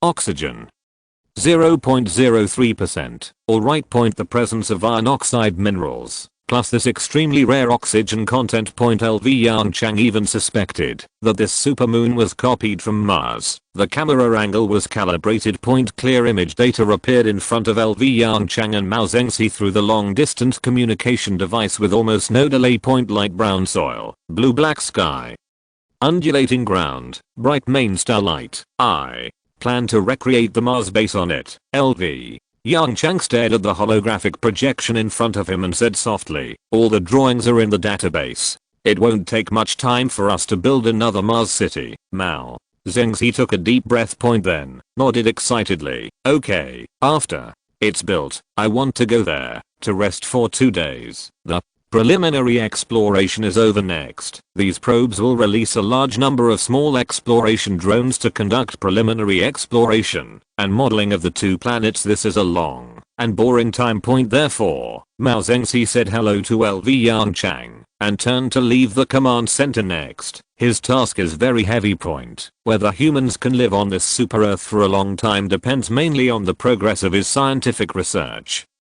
project. After seeing Mao Zedong off, LV Yongchang waved to close the holographic image in front of him and turned his head to look out of the porthole point. At this time, the human fleet has passed the outermost planet of Gliese 555 and headed straight for the super Earth. Soon, he will see with his own eyes the satellite that looks like Mars and the super Earth that is a plus version. He took a deep breath, suppressed the excitement in his heart, and said in a deep voice, "Zero, let ZHU zip and go to laboratory number 1 to wait for me." Received. Lu Yongchang took a deep look at the endless dark starry sky outside the porthole, turned around and walked towards the door of the command center. In addition to genetic modification, humans need a second leg to walk. Chapter 388 Mechanical Exoskeleton. Earth-ship-borne laboratory number 1. The door slowly opened. Before LV Yongchang entered the laboratory, ZHU Ziwen's voice came from it. "Professor, you are looking for me." Looking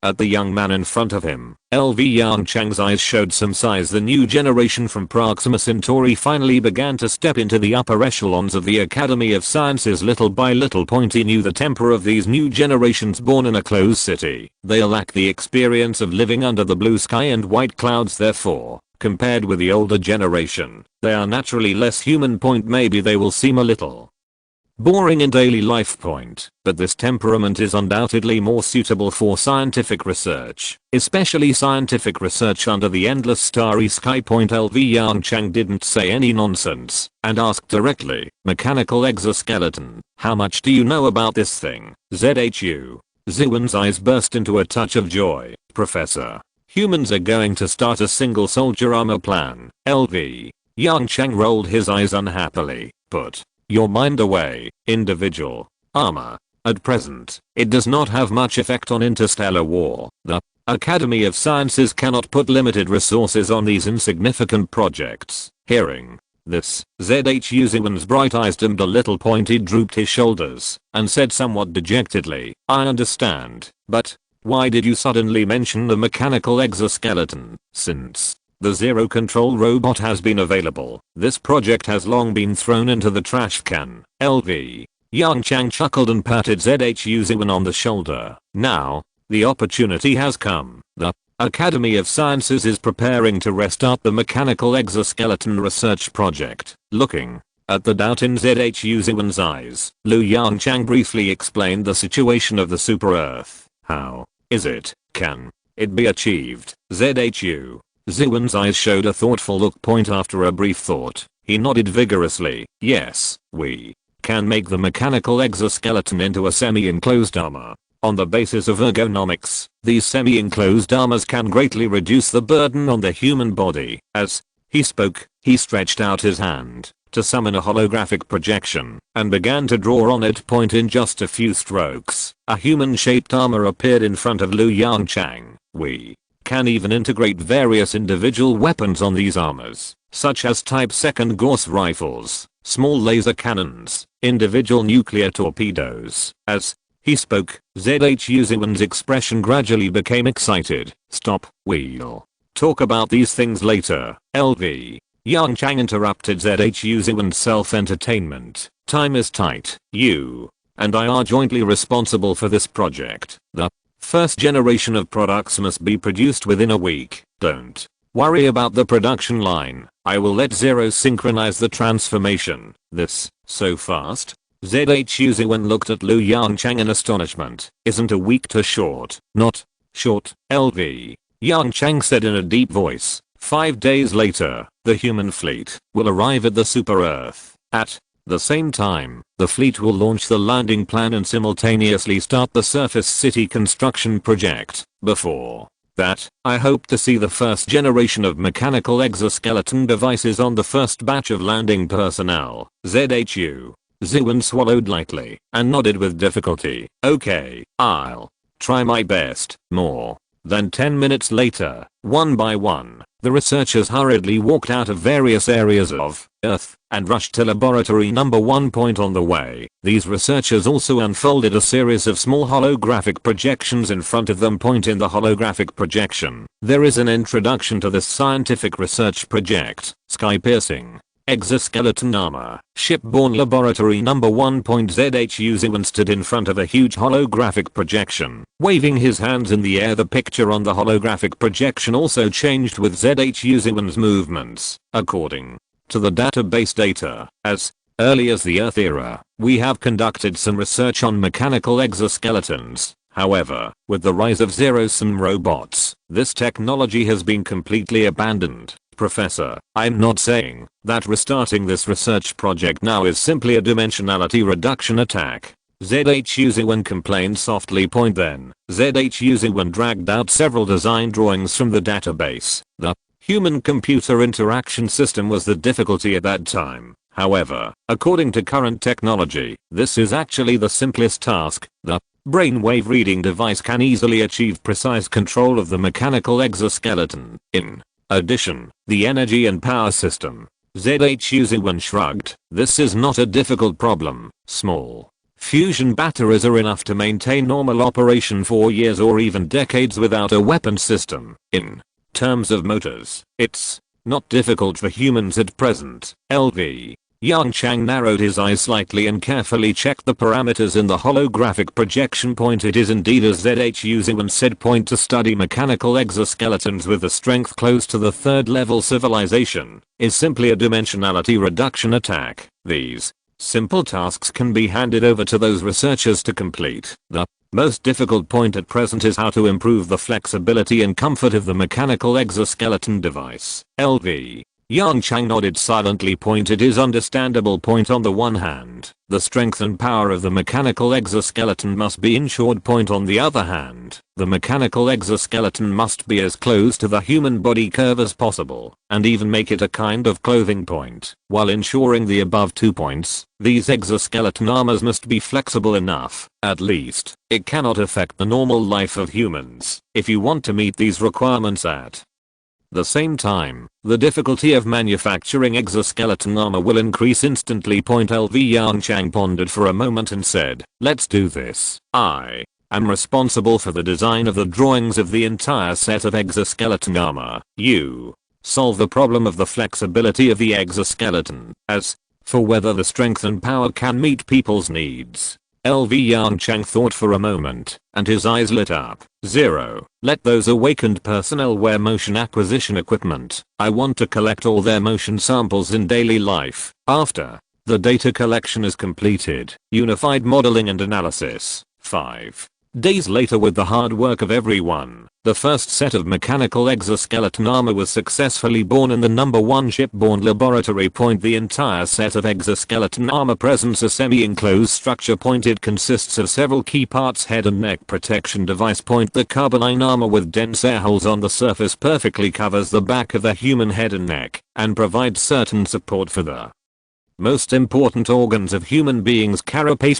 The carapace covers a large area, mainly composed of a freely movable spine-shaped armor and a plate armor covering the entire back. The carapace integrates all energy components, which not only provides the most powerful support for the human body, but also provides abundant energy for various components of the exoskeleton. Limb auxiliary device. Extending from the carapace, it covers the outside of the human limbs and provides strong support for the human body. Among them, a large number of macromotors can provide sufficient power for humans while ensuring flexibility. Chapter 389. LV Yongchang stood quietly beside the exoskeleton armor, with a bit of brilliance in his eyes. Just ask, which man doesn't like this kind of mechanical equipment? He raised his arm and carefully knocked on the exoskeleton armor in front of him. The armor shell made of carbon made a slightly dull sound.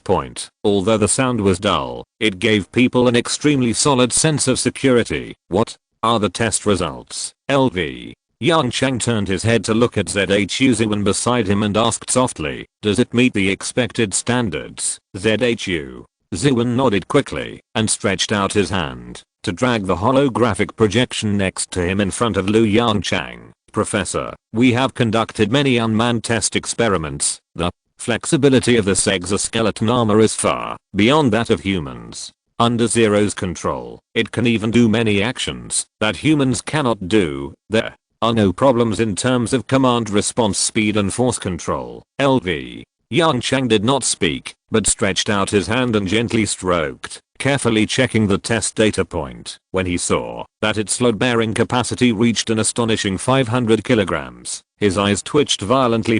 This data was far beyond his expectations. Later, a series of abnormal and outrageous data hit his brain. The longest jump distance, 7.1 meters.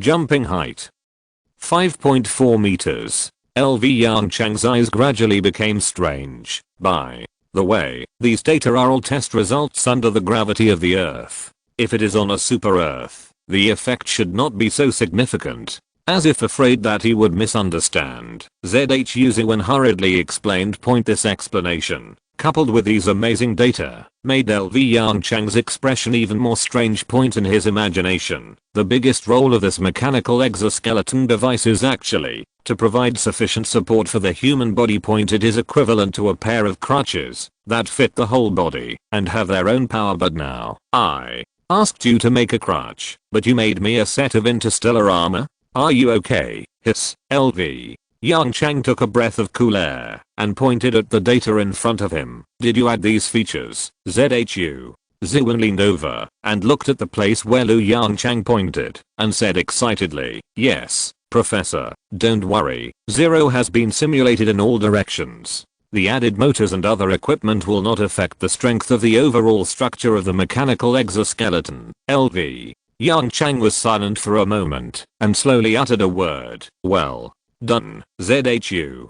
Ziwen's epic enhancement of the mechanical exoskeleton armor greatly exceeded his expectations. Therefore, he temporarily changed the original test plan. At first, he planned to find several researchers from the Academy of Sciences to test this exoskeleton armor. The reason is also very simple. At present, all ordinary people are still in hibernation. For this experiment, it is obviously unnecessary to wake up a few ordinary people separately. Therefore, the choice of experimental subjects naturally fell on those researchers. After all, the physique of most researchers is similar to that of ordinary people. But now, even with perfect power limiting measures, this kind of exoskeleton armor is still quite dangerous for ordinary people.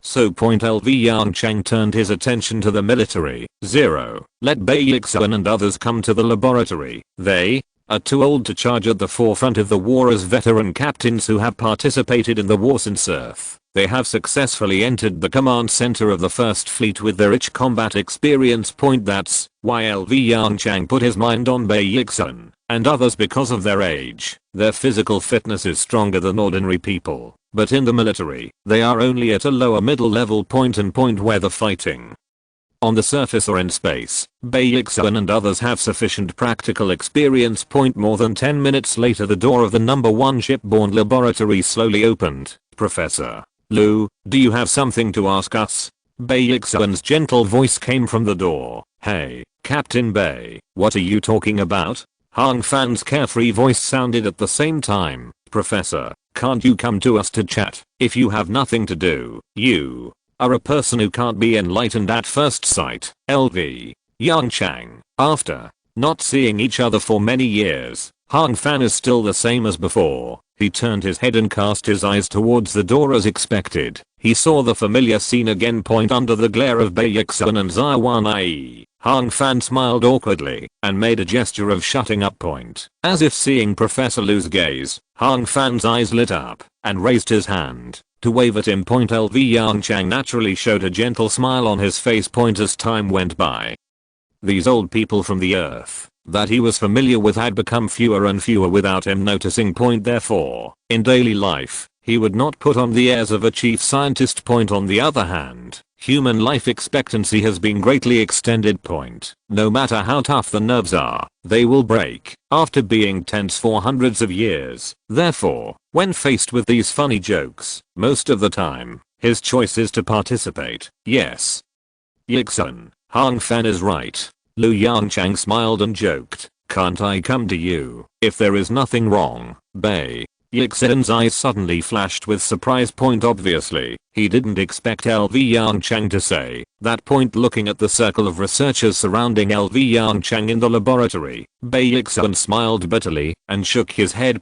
You call this small talk? LV Yongchang naturally didn't dwell on this topic for too long. He waved to the three people. Come, I'm looking for you, mainly to test a new piece of equipment. The moment they heard about the new equipment, Yixin and the other two's eyes suddenly lit up. For them, the most attractive thing is nothing more than all kinds of new equipment. Hang Fan quickened his pace and trotted to LV Yongchang's side. Just one glance.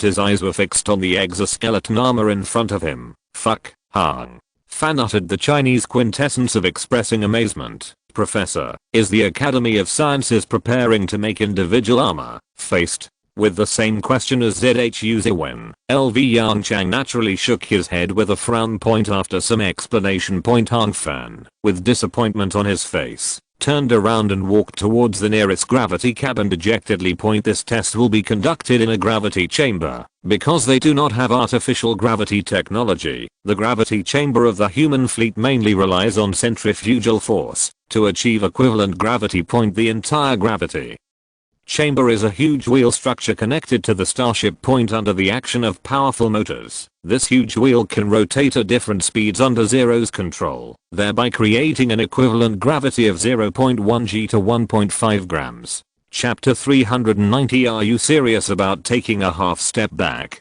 Although this experiment will be carried out in a gravity chamber, but the entire test actually started in the laboratory. With the help of several researchers, Yixin carefully stepped on the exoskeleton armor that was raised about 10 centimeters.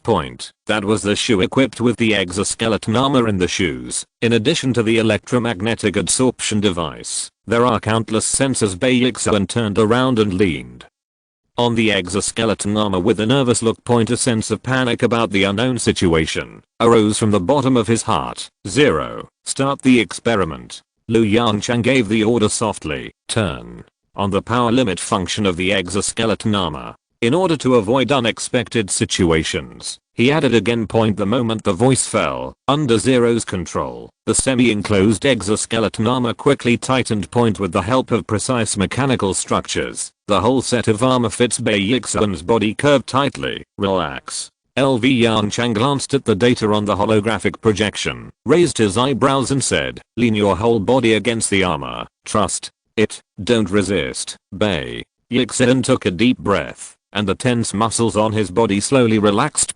The exoskeleton armor tightened again. Then, the spine-shaped armor behind him made a clicking sound. It seemed to have its own life, slowly wriggling on the huge carapace and following the curve of Yixin's body, tightly fitting on his back. Click. The sound of the buckle tightening sounded. The indicator lights on the carapace and arms turned from red to green. It's okay. LV Yongchang calmly stepped back dozens of steps, then looked at Yixin curiously. How do you feel, Yixin? Are you serious about taking a half step back? A small action can cause so much damage. Sensing Yixin's resentful eyes, LV Yongchang laughed awkwardly and pointed to the exoskeleton armor behind him a little embarrassedly. This thing is a bit powerful. You should take it easy. Yixin stood there awkwardly. Professor, how should I operate this thing? LV Yongchang, hey, I forgot to introduce it to you. LV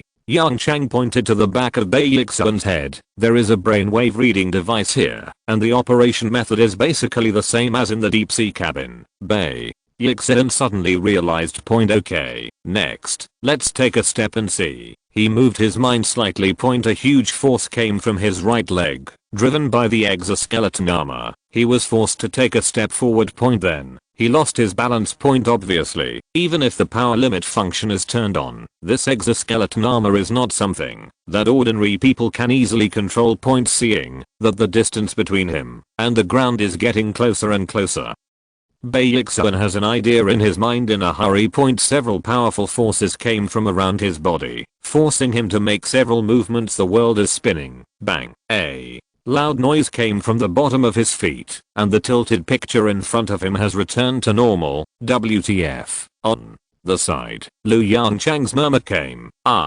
What's wrong with me? Baeksuan lowered his head to look at his posture in some confusion. Half kneeling on the ground, his right hand subconsciously opened and supported on the ground. To say that it was supported on the ground. In fact, it didn't use much force, just a posture. All the weight was shared by the mechanical exoskeleton next to his legs. 0. Lu Yongchang took a few steps back again. Are you sure you have turned on the power limit function? What the hell? He couldn't even believe the picture he just saw. The exoskeleton armor that was about to fall to the ground took off into the air, turned 360 degrees in the air, and completed this classic American comic landing posture. TMD. You call this turning on the power limit function?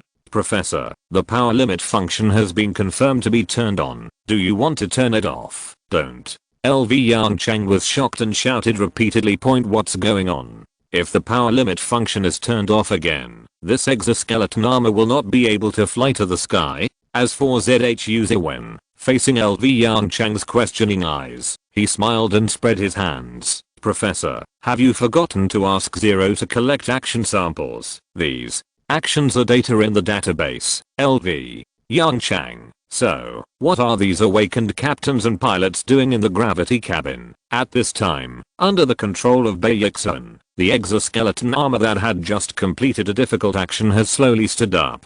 Go to the gravity cabin. LV Yongchang was silent for a moment and squeezed out a few words from between his teeth. The power of this exoskeleton armor in zero gravity is really too great. Outside the gravity cabin, Baeksuan, wearing an exoskeleton armor, carefully passed through the circular airlock door and got into the slowly rotating gravity cabin. At this time, the equivalent gravity was only 0.1 g. Seeing Baeksuan standing firm, Lu Yongchang raised his eyebrows and said directly, 0. Adjust the gravity to 1 g. The huge roulette wheel speed increased significantly. Soon, the equivalent gravity in the gravity cabin reached 1 g. That is, the gravity on the surface of the earth. Baeksuan, try it. Lu Yongchang gave an order softly. The test project has been sent to you. A small holographic image appeared in front of Baeksuan. Running, jumping, weightlifting. After a series of normal movements, followed by a series of modified and difficult gymnastics movements, he turned his head suddenly and looked at the holographic image beside him in disbelief. In the holographic image, LV Yongchang smiled and nodded to him and gave a thumbs up.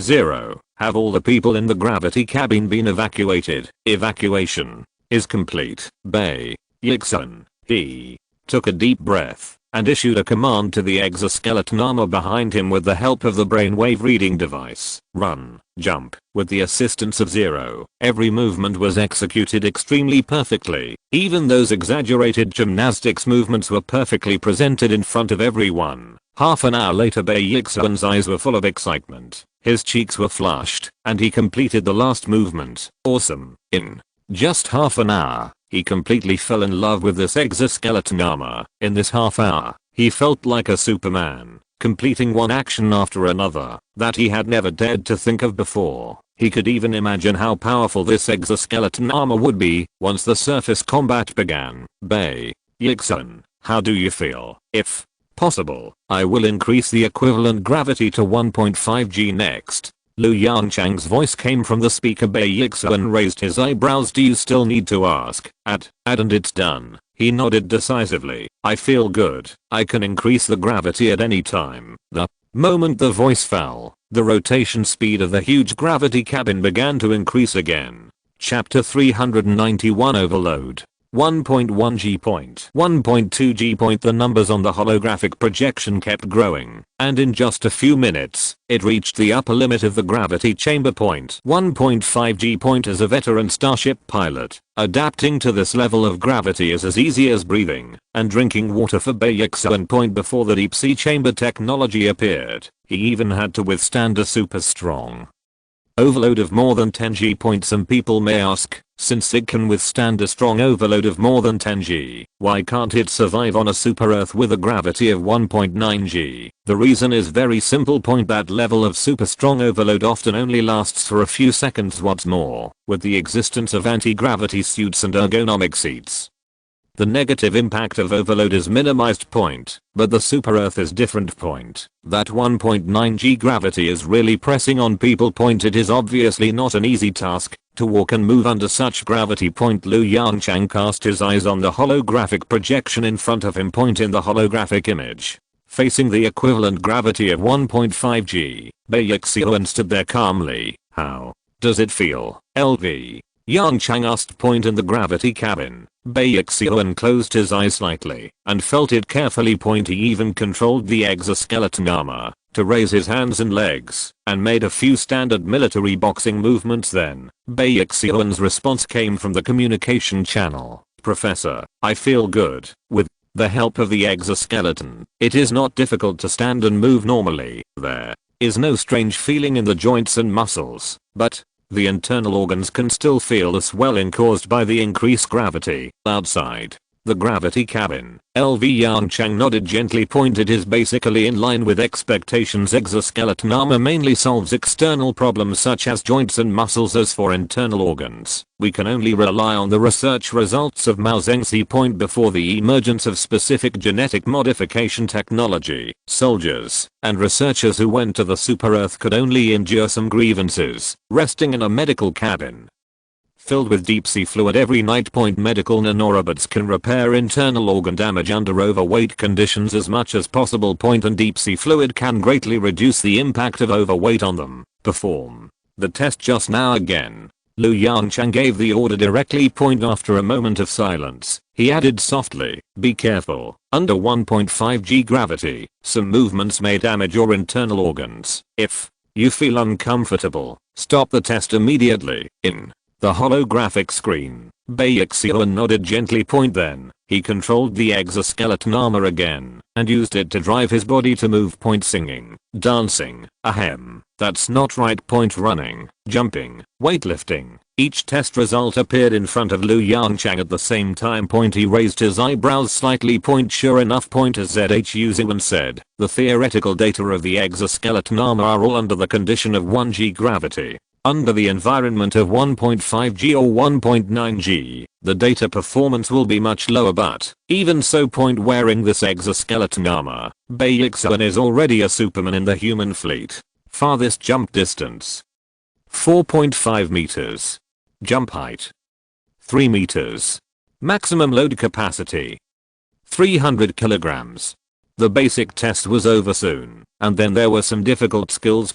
Jumping in place, turning 360 degrees in the air, balance beam, more somersault. When Baekseoan started to perform these difficult movements, LV Yongchang's eyes became more serious. The first set of movements, jumping in place and turning 360 degrees and 720 degrees in the air with the help of the exoskeleton armor, Baekseoan's movement seemed extremely relaxed and comfortable. But through the high definition camera, LV Yongchang knew that this set of movements was not so easy to complete. At this time, Baekseoan's face was pale and he was breathing heavily. Obviously, under the gravity of 1.5 g, the strong load brought by these difficult movements reached Baekseoan's endurance limit. Baekseoan, how do you feel? LV Yongchang said in a deep voice. Do you need to suspend the test? Baekseoan did not speak, but took a few deep breaths and waved to the camera. After his pale face returned to normal, he shook his head and walked towards the special parallel bars on the side. Next, it was the Moss flip. Even under the condition of 1 g gravity, this set of movements is not something that ordinary people can do. Under the equivalent gravity of 1 g, Baekseoan also relied on the auxiliary control of 0 to perfectly reproduce this difficult gymnastics movement. Standing under the high horizontal bar, Baekseoan took a deep breath. Leaped up and reached out to grab the horizontal bar tucked forward and somersaulted over the bar and grabbed the bar again. When his hands left the first horizontal bar, an accident occurred. A warning message instantly appeared on the holographic projection in front of LV Yongchang. Warning. Tester has lost consciousness. Emergency measures initiated. Before everyone could react, the exoskeleton armor in midair quickly curled up under Zero's control point. After completing the posture adjustment in the air, the exoskeleton armor landed steadily on the ground point through the high-definition camera. It can be clearly seen that Baekhyun, who was wrapped in exoskeleton armor, had a pale face and closed eyes. Obviously, the huge load of the previous set of movements exceeded his body's tolerance. Captain Bai Hang Fan and Zaiwanai exclaimed from the side point. LV Yongchang's face was a little ugly, and he said hurriedly, "Zero, reduce the speed of the gravity cabin. Prepare the medical cabin immediately. Let Dr. Wen come over." The speed of the gravity cabin decreased rapidly. The equivalent gravity inside quickly decreased from 1.5 g to 0.5 g. Perhaps because of the decrease in gravity, it can be clearly seen through the camera that Baekhyun's face has recovered a lot. Under the gaze of everyone, he slowly opened his eyes, supported himself with one hand, and sat up with difficulty. Captain Bai, seeing Baekhyun wake up, Hang Fan showed a little joy on his face and quickly got into the circular airlock door in front. Running towards Baekhyun into steps LV Yongchang and a group of researchers followed Hang Fan and Zaiwanai into the gravity chamber. Professor, after being helped up from the ground by Hang Fan, Baekhyun gave LV Yongchang a bitter smile. "I'm sorry to disappoint you, LV." Yongchang looked solemn and asked anxiously, "How is your health?" "It shouldn't be a big deal." Baekhyun took a deep breath. Maybe his internal organs were damaged, and he suddenly showed a look of pain on his face. "It's just that the overload of that set of movements is a bit strong. If it's replaced by a young person, he should be able to handle it." LV Yongchang nodded with a heavy expression. "Okay, I know." He turned his head to look at the airlock door behind him and said without comment, "You go with Dr. Wen first and rest well." If you're listening to this novel on a channel other than Fanfic World, it means they downloaded and uploaded it without effort. We cordially invite you to visit our channel, Mundo Fanfic Novelos. There you'll find the original version of this story and you can explore many other novels of various genres. We're waiting for you to immerse yourself in a world of incredible novels. Chapter 392 Ancient Anti-Gravity Suit. After sending Dr. Wen and Baekhyun away, Lu Yongchang led everyone back to the laboratory with a gloomy face. A bad start. Zhu Ziwen's face didn't look very good either. As the person in charge of the exoskeleton armor project, the test picture just now was obviously not what he wanted to see. This is only the case of 1.5 g equivalent gravity. If it is on a super Earth, under 1.9 g gravity, Zhu Ziwen couldn't imagine such a scene. For ordinary people, walking normally should be no problem. But if they perform slightly more violent movements, such as accelerating, running and jumping, the huge overload generated in that instant may be enough to make them pass out. Zhu Ziwen frowned, trying to think of a solution. Or reduce the performance of the exoskeleton armor, thinking that his hard work was finally weakened into a large power crutch. He felt that his heart was bleeding continuously. "Are there any anti-Dutch suits in the starship?" On the side, Lu Yongchang suddenly asked. "Anti-Dutch uniform?" Zhu Ziwen was stunned, with a bit of doubt in his eyes. "What is that?" "There is no corresponding reserve in the warehouse." Zero's voice also sounded at the same time. "Do I need to manufacture this material?" Lu Yongchang looked a little helpless. After the emergence of deep-sea cabin technology, the ancient anti-German suit became an outcast of the times. What little inventory there was probably lost in Mars City. As for Zhu Ziwen, it is normal not to know this thing. How could the new generation born from Proxima B know about the old equipment of the Earth era? He first briefly explained the anti-Dutch suit to Zhu Ziwen, and then was about to issue an order to make the anti-Dutch suit to Ling, but his train of thought was interrupted by Hang Fan's shout. "Professor Lu, yes, we have anti-Dutch uniforms." Hang Fan, who was following the crowd, quickly walked up to Lu Yongchang and said slightly excitedly.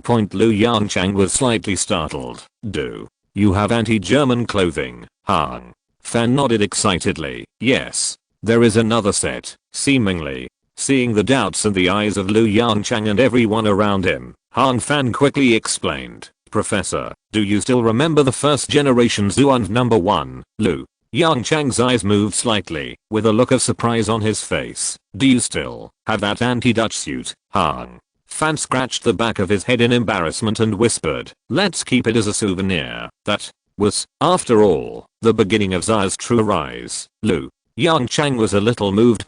He exhaled a long breath, reached out and patted Hang Fan on the shoulder with emotion. Not bad. Go ahead and get your anti-G suit, and we'll conduct another experiment. Hang Fan's expression suddenly became serious. After saluting Lu Yongchang, he turned and left the laboratory. Half an hour later the laboratory door opened again. Hang Fan, wearing anti-Dutch clothing, slowly walked into the laboratory. The anti-German suit is silvery white in color. Compared with today's tight-fitting spacesuits, the old anti-gravity suits from hundreds of years ago are extremely bulky. The flash of red on the shoulders and heart of the anti-German suit immediately evoked the memories of many older generation scientific researchers present. Lu Yongchang stared blankly at the bright red flag and murmured to himself, I really miss it. I vaguely remember his participation in the design of this anti-Dutch suit. For a moment, countless faded images flashed through his mind. Zuan One rose from the ground, the red flag fluttered above the moon, and the old council leader scolded, thank you. Are you at the joint meeting, Professor?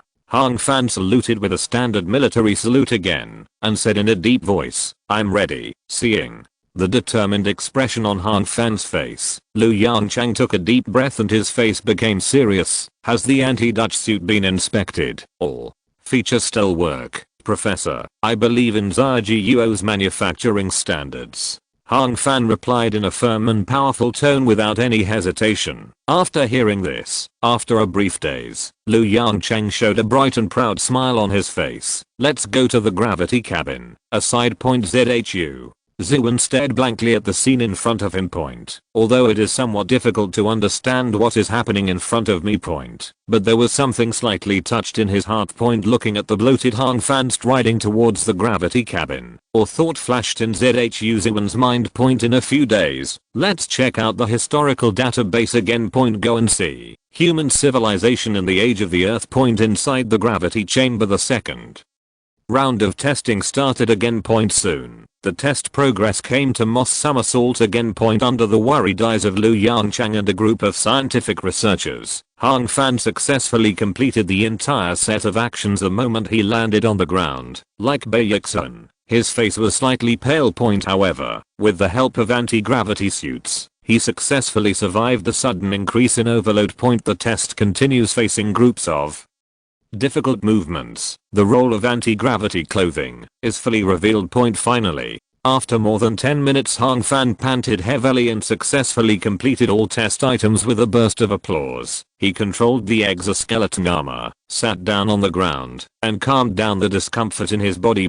Suddenly, his eyes paused. Perhaps because the action just now was too intense, the red flag on the chest was full of wrinkles. His consciousness moved slightly. Controlling the exoskeleton armor, he carefully raised his hand and gently smoothed it. No one shipboard laboratory. Looking at Hang Fan who had just changed his clothes in front of him, LV Yongchang nodded thoughtfully. According to what you mean, even if you wear an anti-gravity suit, this exoskeleton armor is still only suitable for soldiers with better physiques. Ordinary people still can't stand such exaggerated acceleration. Hang Fan nodded repeatedly. Thinking of the overload feeling that he hadn't experienced for hundreds of years, he was a little scared. Even with the anti-gravity suit, when performing one of the actions, he still felt what Baeksun felt.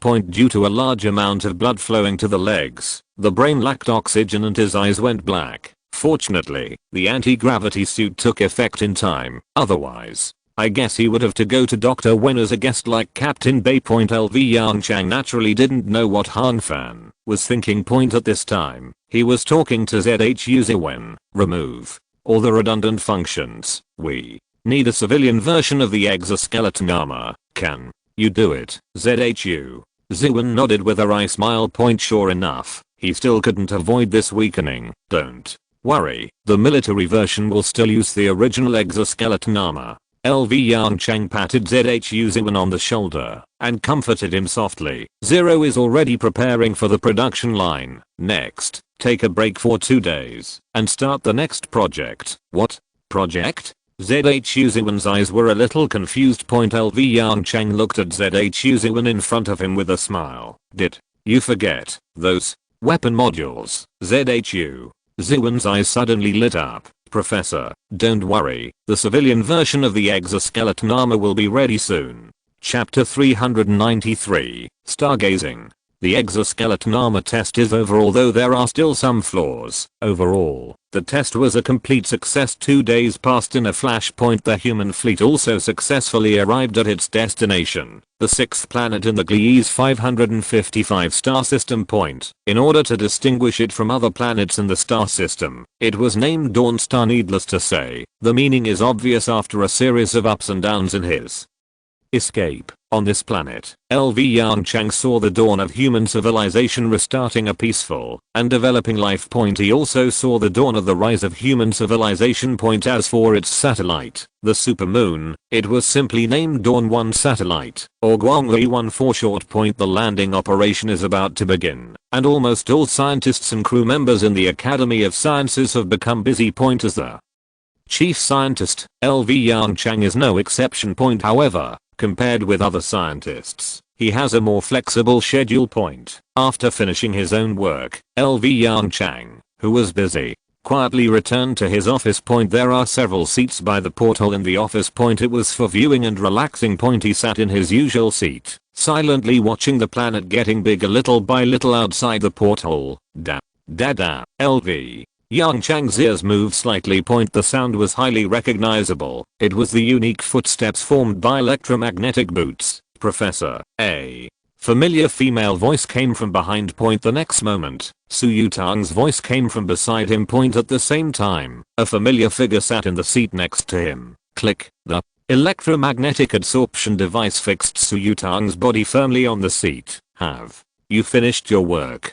LV Yongchang asked subconsciously. Su Yutang rolled her eyes at LV Yongchang unhappily. Obviously, she was not very satisfied with LV Yongchang's opening remarks. Even so, she chuckled and nodded. Of course it's done. That's good. LV Yongchang muttered to himself, his eyes still staring straight at the desolate dawn star outside the porthole. Like LV Yongchang, Su Yutang also cast his eyes on the nearby planet. Su Yutang looked at the scenery outside the portal in confusion, and murmured in a low voice, Professor, how long can we stay safe this time? Hearing Su Yutang's question, LV Yongchang pursed his lips hard. He subconsciously glanced at the porthole on the other side. In the distance, there is a maverick fleet. 49 small starships are quietly sailing on the flank of the main fleet. Among them, 48 starships are dimensional strike ships loaded with two-dimensional fragments. These starships are like stars surrounding the moon. Surrounding a slightly larger starship. Inside this unique starship are the core fragments from painting. Looking at this fleet, LV Yongchang's eyes are filled with a trace of imperceptible worry. He retracted his gaze, nodded firmly, and said to Su Yutang, for a long time, as if to dispel the haze in his heart, Lu Yongchang spoke again and emphasized, it will definitely be stable for a long time. Su Yutang smiled and nodded gently. By the way, a trace of extremely rare shyness flashed in Lu Yongchang's eyes, and he lowered his eyes slightly and said, if, after the construction of the surface of Dawn Star is completed and everything is on track, should we consider the next life? At the end, Lu Yongchang's voice was even trembling. Su Yutang, who was standing aside, suddenly widened her eyes. She reached out and gently covered her lips, looking at Lu Yongchang beside her with some disbelief. Teach, Professor, you are LV. Yongchang scratched his head awkwardly, avoiding Su Yutang's gaze. Ahem.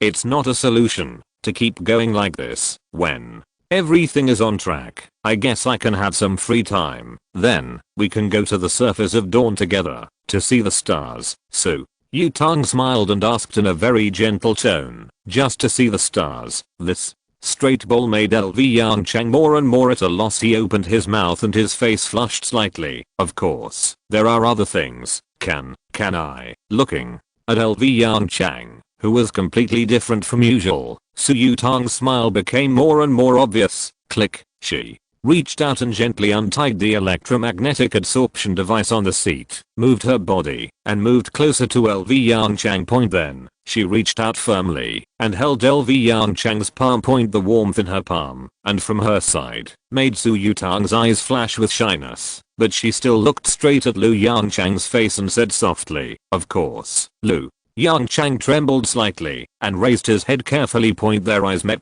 Feeling the faint breath coming from him, and a warm softness beside him, a trace of confusion appeared in his eyes. Purely instinctive. His body slowly moved forward.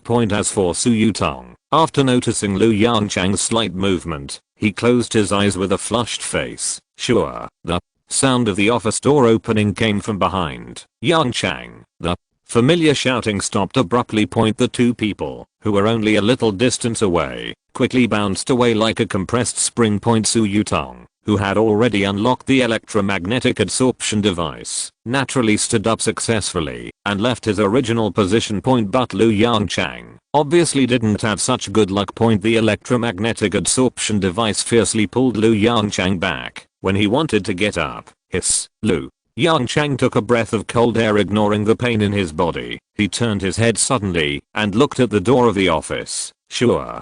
The door opened and closed again.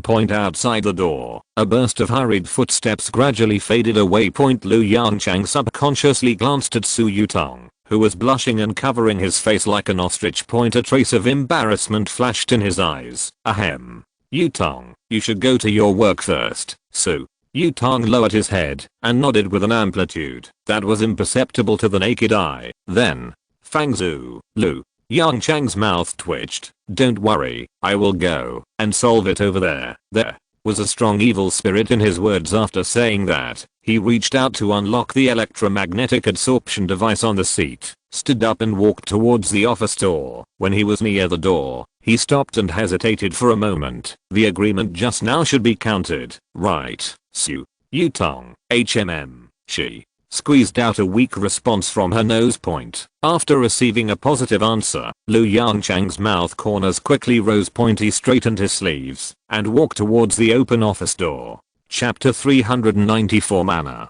So, why are you looking for me, Lu? Yongchang's eyes were filled with the word threat. Fangzhu, who was caught, had a wry smile on his face, clasped his hands together, and repeatedly begged for mercy. Misunderstanding, misunderstanding, a misunderstanding. Mao Zengxi's project has made some progress. I just wanted to report the good news. Looking at Lu Yongchang's face, Fangzhu directly gave half of the blame to Mao Zengxi without saying a word. When he heard that it was about the biology laboratory, Lu Yongchang's expression suddenly became more serious. How to say, when Fangzhu saw this, his eyes lit up with joy and he quickly started to explain. After some explanation, Lu Yongchang nodded thoughtfully. It seems that I have to go to the biology laboratory first. A hint of surprise flashed in his eyes, and he murmured to himself, I didn't expect the progress to come so fast. I thought it would take at least a few months to hear any movement. Fangzhu nodded repeatedly. Yes, I have to go to the biology laboratory. If you go, maybe the progress of the experiment can be accelerated. Lu Yongchang glanced at Fangzhu with a half smile. What did you just see? Fangzhu subconsciously said, you and Su Yutang. Suddenly, he swallowed and shook his head. No, I didn't see anything. Lu Yongchang nodded with satisfaction, reached out and patted Fangzhu's shoulder gently. Very good. Make sure you remember your answer now. After saying that, he turned around and walked towards the biology laboratory. Only Fangzhu was left standing there with an annoyed face. So but why do you want to go to Lu Yongchang's office? If he had known this would happen, he would have just sent a message. How could something like this happen? Biological shipboard laboratory. Lu Yongchang felt the brisk atmosphere in the laboratory as soon as he entered the laboratory. Obviously, the progress mentioned by Fangzhu has lightened the burden of all scientific researchers a lot. Mao Zengxi, who was sitting in front of the experimental table and concentrating on operating the holographic interface, suddenly felt that the brightness of the laboratory had dimmed a bit. He frowned and raised his head to look at the light above his head. A familiar figure. Mao Zengxi was stunned and said with a look of astonishment, Professor Lu, why are you here? Lu Yongchang was looking at the information in the holographic screen with relish. Hearing Mao Zedong's voice, he waved his hand and said, "You go about your business first. I'll just see for myself." Mao Zedong nodded without saying any polite words and immersed himself in his work again. Liu Yongchang carefully moved 2 steps to the side, waved, and pulled the holographic projection on the side in front of him. Looking at each item of information, his eyes became brighter and brighter. In the information, one kind of creature is mainly introduced. A creature from Proxima B. Mana. This is the name given to this huge creature by the Proxima Centauri civilization. Mana, land viviparous animal. Extremely large in size. The largest adult individual can reach 35 meters in length. Weight enough to reach over 70 tons. It can be called a terrestrial blue whale. Due to its large size, Mana is slow in movement. According to the information left by the Proxima Centauri civilization, the last Mana died about 500 years ago. The cause of the extinction is, on the one hand, the hunting of Proxima Centauri, and on the other hand, the reduction of the habitable environment. As for why we mentioned this extremely large creature, we naturally have to start from another aspect. Proxima Centauri B has a surface gravity of 1.1 g. Normally, in such an environment, such a large animal cannot exist on land. Just like the Earth. Under 1 g gravity, the largest animal on land, since modern times, should be the African elephant. An adult African elephant can reach a maximum height of 4.1 meters, and the heaviest weight recorded is 13.5 meters. The only larger ones are creatures in the ocean, such as blue whales. Push forward. Until the age of the dinosaurs. The largest dinosaur that humans can determine is probably Argentinosaurus. The body is more than 30 meters long and weighs 73 meters. It can be said that Mana of Proxima B is equivalent to the existence of Argentinosaurus under 1.1 g gravity.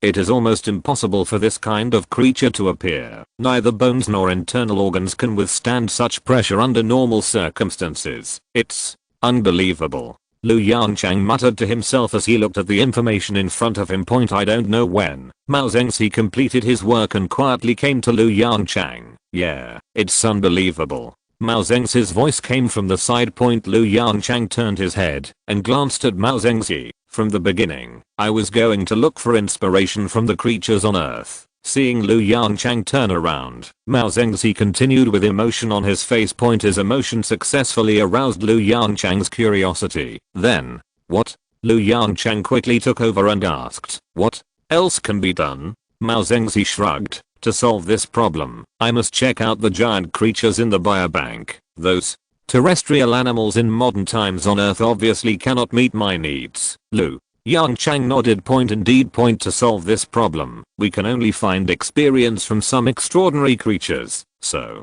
I tried to check the database of Proxima civilization. Mao Zedong pursed his lips. "Here, this is it. To be honest, I'm really grateful to Proxima civilization. They actually kept the gene samples of Mana. This has reduced a lot of burdens for our experiments." A trace of surprise flashed in LV Yongchang's eyes. This is indeed thanks to Proxima civilization," he said with a strange look. "By the way," Mao Zedong suddenly became excited, and he reached out to drag the holographic image next to him. "Do you know how these Mana overcome the influence of gravity?" According to the anatomical data left by Proxima civilization, the surface of the internal organs of these Mana is actually covered with a layer of reticular membrane. Reticular membrane? LV Yongchang frowned and repeated Mao Zedong's words. "Yes." Mao Zedong quickly operated and called up a copy of the latest data point in the holographic images. The surface of each huge organ is covered with dense white grid-like substances. It is like a tight net that holds the internal organs. These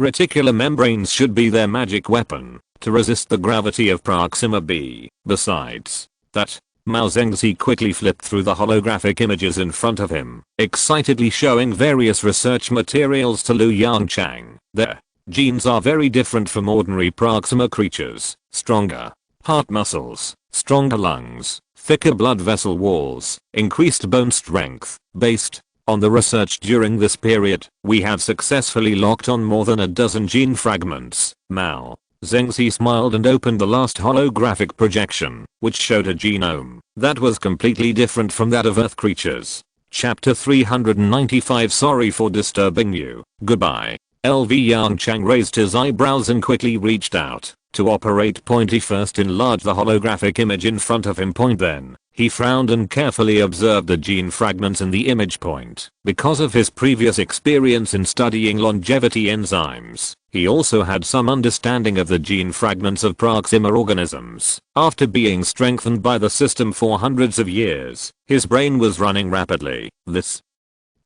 and this. LV Yongchang pointed out 3 groups of genes with a firm look. These 3 groups of genes should not be what we are looking for. Mao Zhengzi was stunned and looked at LV Yongchang beside him in surprise. Obviously, he didn't expect LV Yongchang to say such a thing. Although he didn't believe his words in his heart, Mao Zhengzi still hesitated and said, "Professor, these genes were screened out after several comparisons. Based on Zero's gene library, they are all unique gene fragments in manner." You faced with Mao Zhengzi's questioning, LV Yongchang didn't say any more nonsense. He said directly to the camera next to him, "Zero, list the currently known genetic information of Proxima." As soon as the words fell, a huge, brand new holographic projection appeared in front of him. In the holographic projection, there were densely packed gene fragments that were very different from those of Earth creatures. Each gene fragment with a different arrangement corresponds to amino acids and proteins with different functions. This is the greatest biological treasure left by the Proxima civilization, an extremely detailed gene map. While scanning, LV Yongchang raised his hand and selected 3 gene fragments on the dense gene map.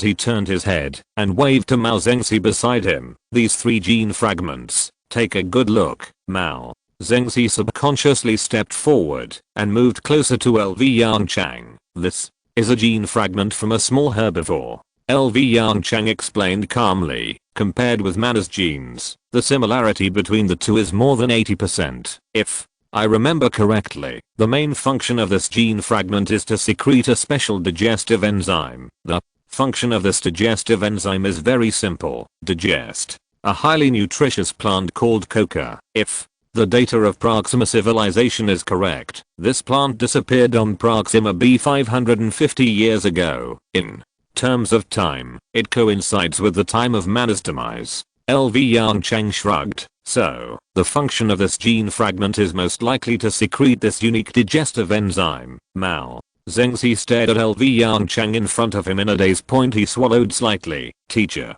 professor, how do you know?" Mao Zhengzi's eyes were full of amazement. "I mean, how do you remember this information?" LV Yongchang shrugged. "Is this difficult?" Mao Zhengzi, "Excuse me, goodbye."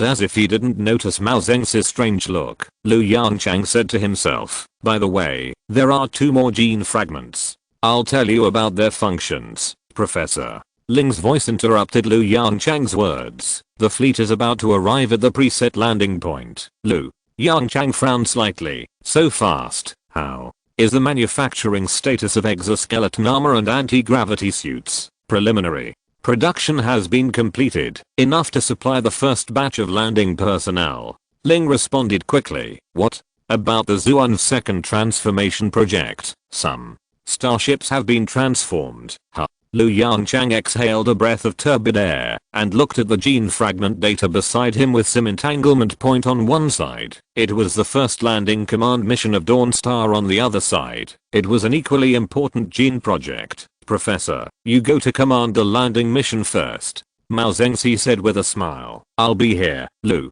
Yongchang frowned tightly and didn't speak.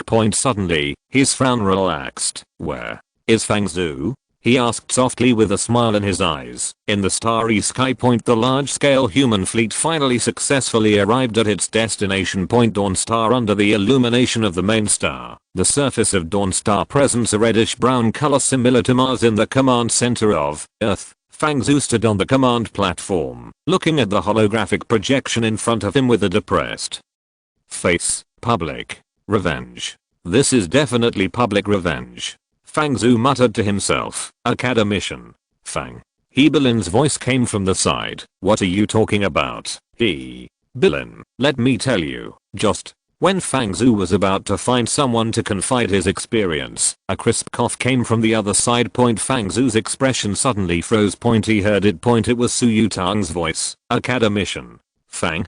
Hebelin's eyes were more confused. No, nothing. Fang Zhu pulled the corner of his mouth, revealing a stiff smile, and skillfully changed the subject. By the way, how far are we from dawn?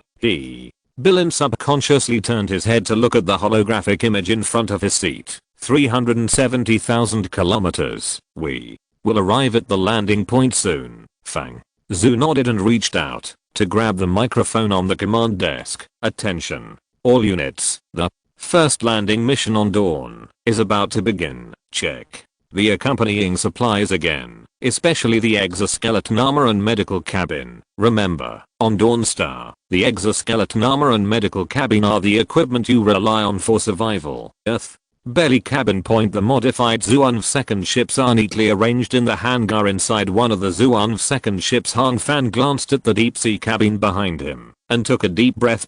As a member of the First Fleet Command, they don't have to fight on the front line of the war, but this kind of landing mission cannot be shirked. On the one hand, the landing fleet needs several experienced navigators. On the other hand, the surface conditions are complicated, and the commanders accompanying can greatly increase the emergency response capabilities of the landing fleet. But the reason why Han Fan sighed was definitely not because of this landing mission but, as the captain, Bai Xiuan was injured in the exoskeleton armor test and could not perform the landing mission in a short time. So he was forced to serve as the captain of this landing team. He tried hard to imitate Bai Xiuan's tone and gave orders. Everyone, report the inspection results. Report. The exoskeleton armor is in good condition. The deep sea cabin is working normally. In the communication channel, reports rang in his ears. Han Fan looked at the holographic projection with a serious expression. After confirming that there were no mistakes, he breathed a sigh of relief. The originally stern face also relaxed. He raised his hand to wipe the sweat from his forehead and complained to Zaiwanai beside him. I don't know when Captain Bai will recover. I don't want to do this captain's job for a day. Chapter 396 Hormones and Gene Editing. Behind him, Andrew laughed and interjected, Team Han, I don't remember you saying that when the white team was here. Yes. Bruno also joked, Captain Han, I still like your unruly look at that time. The two men's teasing made Han Fan look bitter. I didn't expect this thing to be so troublesome. The next moment, Fang Zhu's voice came from the communication device. Attention. All units. The fleet has arrived at the preset landing point, and the first landing mission is about to begin. Everyone, please be safe. May the glory of mankind last forever. Han Fan looked solemn and quickly issued the order. Attention. All units, enter the deep sea chamber immediately. Repeat, enter the deep sea chamber immediately. After the order was given, he took the lead into the deep sea cabin, added behind him. Originally, Zhuan 2, which was mainly used for intraplanetary navigation, did not have a deep sea cabin inside. However, due to the high gravity of Dawn Star, and considering that the overload during navigation may exceed the endurance limit of some crew members, Yongchang still ordered the modification of a batch of Zhuan 2. In the deep sea cabin, the light yellow deep sea liquid level slowly rose. Bruno's voice came from the communication channel. Team Han, why is Academician Fang commanding the landing operation this time? Normally speaking, isn't Professor Lu commanding the first landing operation? Han Fan replied calmly, generally, there are only two possibilities in this situation. First, Professor Lu is temporarily busy. Second, what kind of trick did Fang Zhu bring out again? Bruno. The pale yellow deep sea liquid spread over his neck, stopping him from further questioning. The holographic projection lit up in front of Han Fan's eyes. It has been detected that all personnel have entered the deep sea cabin. Do you want to start the landing operation? Hang Fan didn't hesitate at all and issued the order through the brainwave reading device. A slight tremor came from the soles of my feet. Pulled by the hook rope, Zuanv number 2 slowly left the queue and sailed towards the port not far away. Biological shipboard laboratory. Lu Yongchang picked up the aerospace food bag on the side and took a sip of the pure water inside. Just now, he and Mao Zengxi screened these gene fragments again. After excluding 4 gene fragments again, only the last 5 gene fragments were left in front of their eyes. Next, it's my old job, Mao Zengxi said helplessly. Just like when developing biological enzymes, in order for Earth organisms to adapt to this gene, they need to compile the gene fragments of Proxima Centauri organisms into the genes of Earth organisms. The compiled gene fragment is then inserted into the universally Kali. According to the sporadic research results left by the Proxima Centauri civilization, these mana can secrete several unique hormones. The function of these hormones is simple. Increase muscle strength throughout the body, increase blood vessel wall thickness, increase bone hardness. The main reason why these huge mana can withstand the gravity of Proxima Centauri b is precisely these magical hormones. 1. More question, Mao Zengxi said while assigning work to the scientific researchers in the laboratory. The mesh-like membrane that protects the internal organs. This thing is much riskier, and it's not something that simple hormones can fix. Lu Yongchang frowned and nodded thoughtfully. It is indeed as Mao Zengxi said. In order to make this special mesh-like membrane grow on the surface of human internal organs, it is necessary to perform gene editing on the human body. Let's start with the guinea pig. Lu Yongchang didn't have any good method, so he could only spread his hands and said, extract this part of Mana's genes, modify it, and use the virus to gene edit the mice. We will then fine-tune these genes appropriately, based on the symptoms, so that they can adapt to the bodies of earthly organisms as much as possible. Presumably, this time it is another bloody storm of mice. After determining the direction of the next experiment. The scientific researchers and the entire biological laboratory were divided into 2 distinct groups. One group is composed of some scientific researchers with lower scientific research standards. They are mainly responsible for the genetic compilation of E. coli, as well as the production and testing of hormones. The other group is senior scientific researchers headed by Lu Yongchang and Mao Zengxi. What they have to do is to gene edit each mouse. The purpose of the experiment is naturally to transplant Mana's visceral mesh-like membrane properties into humans. Zuanv ships streaked across the blue-purple sky, and the high-temperature plasma ejected by the whole propulsion unit formed obvious flight trajectories in the sky.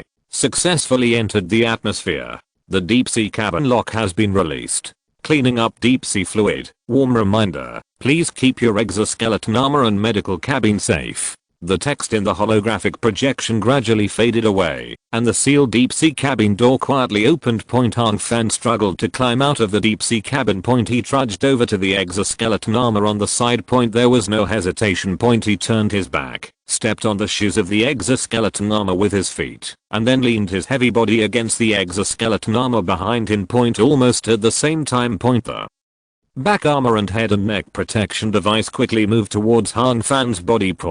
After being fully fitted, the spine-like armor on the limb auxiliary devices and back armor also moved quickly. In just a few seconds, the entire set of semi-enveloping armor was successfully put on Hang Fan. Call as the work indicator light came on and the subtle sounds of motors and mechanical devices operating came. He breathed a sigh of relief. The heaviness in various parts of the body completely dissipated at this moment.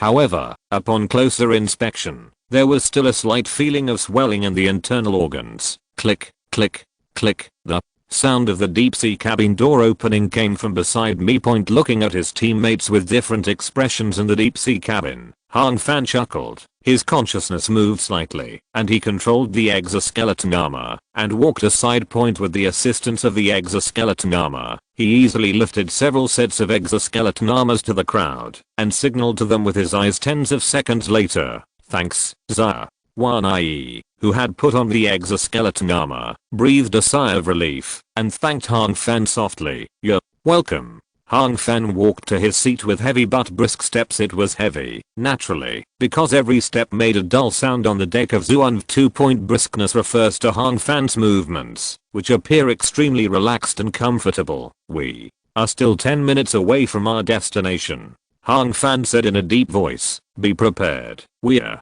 almost landing. Chapter 397 Landing on Dawn Star. 10 minutes later a line of Chinese characters appeared in the holographic projection on the console of Zhuan 2nd. About to arrive at the scheduled landing point. Landing program started. There was a slight tremor on the deck under my feet, and the height of the starship began to decrease. The landing site was selected at the location of the first probe, that is, the vast waters with reefs. The reason is also very simple. When there is a choice, building a city near the water has been the survival law of mankind since ancient times under the control of the onboard computer. The Zhuan 2nd ships lined up in neat formations and drove towards the land beside the waters one by one. The land is not very flat, perhaps due to the influence of water erosion. It is full of uneven rocks with rounded surfaces, but this does not affect the landing of Zhuan 2nd at all. After the temporary modification of the bottom of Zhuan 2nd, several high-power laser cannons and electromagnetic cannons were installed. TSK, TSK, TSK, Hang Fan sat in the main driving seat, watching the explosions below, and said in amazement, only now can we see such a scene. In the past, how could we have this technology? Bruno, behind him, also showed some emotion in his eyes. Yes, I remember that before OS 154 landed for the first time. In order to choose a suitable landing site, the probes almost ran out of fuel. Hang Fan was stunned, and then he remembered the scene at that time, and couldn't help laughing. For a while, the starship was full of a cheerful atmosphere. The originally rugged ground also became regular under the bombing of the Zhuan 2nd fleet. A slight vibration came from the soles of his feet. Successful landing. A line of faint text appeared in front of everyone. Hang Fan took a deep breath, and with the help of the exoskeleton armor, he stood up easily from the chair. Everyone, we should prepare for landing. As he spoke, he walked towards the corner of the cabin. Over there, everyone's spacesuits were neatly arranged. Because of the exoskeleton armor and anti-gravity suits, all spacesuits were one size larger. Hang Fan put on the enlarged spacesuit with familiar movements. Looking at his obese teammates, he smiled bitterly and shook his head. Unexpectedly, hundreds of years later, the spacesuits have returned to their original appearance. Seeing that everyone was dressed, he took the lead and walked towards the airlock cabin set up behind Zhuan Vi. At the same time, the belly hatch of each Zhuan 2nd slowly opened. In the huge cabin, there were neatly arranged robots and various engineering facilities. The next moment, these robots took steps towards the wild world outside the cabin. Under the 1.9 g gravity, the steps of these already heavy robots became more solid. Bang! A dull sound rang out. A light dust floated from the ground and fell into the clean cabin of Zhuan Vi. The first footprint on the Dawn Star came from a robot. Outside Zhuan Vi. The calm water surface was rippled. Yellow and reddish brown dust was flying everywhere. The wind started. The wind came very abruptly. The originally quiet and peaceful scenery was gradually submerged in the increasingly dense dust. Pressure has been balanced. A gentle female voice sounded in everyone's helmet. As the captain of the landing team, he naturally shouldered the burden of opening the hatch. Hang Fan looked at the closed hatch in front of him, and his originally calm heart suddenly beat violently. Although he had seen the scene outside the door in the video data sent back by the detector, when he really came to the front, he still felt a little uncontrollably and uneasy in his heart. It was a strange world after all. Captain Andrew seemed to have noticed Hang Fan's abnormality and asked softly in the team communication channel. Hang Fan pursed his lips and shook his head, saying, I'm fine. It's just that I'm a little uncomfortable with this role. He chuckled and said self-deprecatingly, I'm really not cut out to be a captain. As he spoke, he took a deep breath and reached out to pull down the gate on the side. The vibration of the mechanical transmission device continued to come from the soles of his feet. The thick door in front of him slowly opened. A fine dust came and gently hit Hang Fan's transparent mask, making a rustling sound. It looks beautiful. But isn't the impact sound of this dust a little too loud? Is this the impact sound that sand can make on Earth? This should be the sound that small gravel can make when it is installed on the windshield. In less than a second, Han Fan realized the problem point. He breathed a little quickly and whispered, "What is the wind speed outside now?" Andrew also heard the rustling sound from the helmet mask point. He quickly raised his right hand and glanced at the watch on his hand.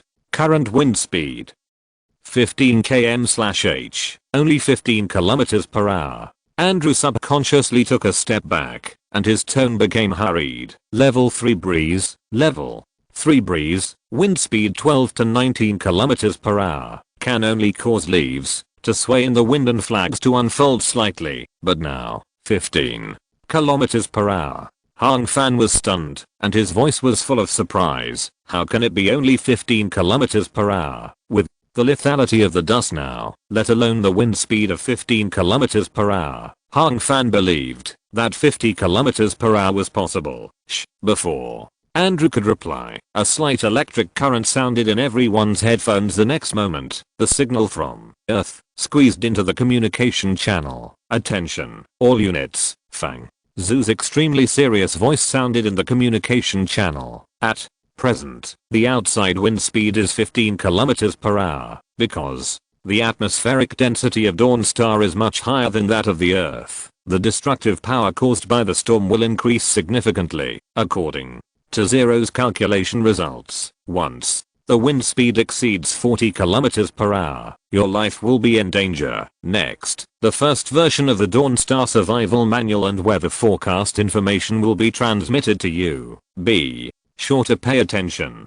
Fang Zhu's voice became more and more solemn in the communication device. "Since this is a brand new planet, our weather forecast data may have a slight deviation in the absence of historical observation data." After the words fell, the watch on Han Fan's wrist vibrated slightly. "Survival manual for Dawnstar v1.0." He swallowed lightly. A wind speed of 40 km per hour would be life-threatening, whether on Earth, Mars, Proxima b or Os2. He had never encountered such a situation. "Captain Han, shall we set off now?" Andrew asked softly in the communication channel. "Or should we wait until the wind is smaller?" Han Fan did not respond to Andrew's inquiry immediately. He looked at his watch again and reached out to open the real-time weather forecast. Chapter 398, Mineral Exploration.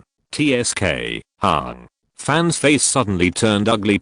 He clicked his tongue lightly and said, "Get ready to go." He reached out to close his watch and said in a deep voice, "The first batch of robots to land are all engaged in infrastructure construction, so our mission is simple. Before the second batch of mining robots land, we need to complete on-site exploration of the suspected mineral areas." Seeing his teammates nodding, he spoke again. "We have been assigned a total of 10 exploration areas." I looked at the satellite map just now. These 10 exploration areas are located between two strong wind belts. According to weather forecast data, the wind speed between these two strong wind belts will remain at around 20 km per hour in the next week. It's almost impossible to wait for the wind to slow down, so Han Fan glanced around. "Hurry up and set off immediately." "Yes." Within the communication device, the responses of several teammates rang out. As the captain, Han Fan took the lead in walking towards the open hatch point. As soon as he stuck his head out of the hatch, Han Fan was deeply aware of the special thing about Dawnstar. Endless yellow sand is flying all over the sky under the influence of the level 3 breeze,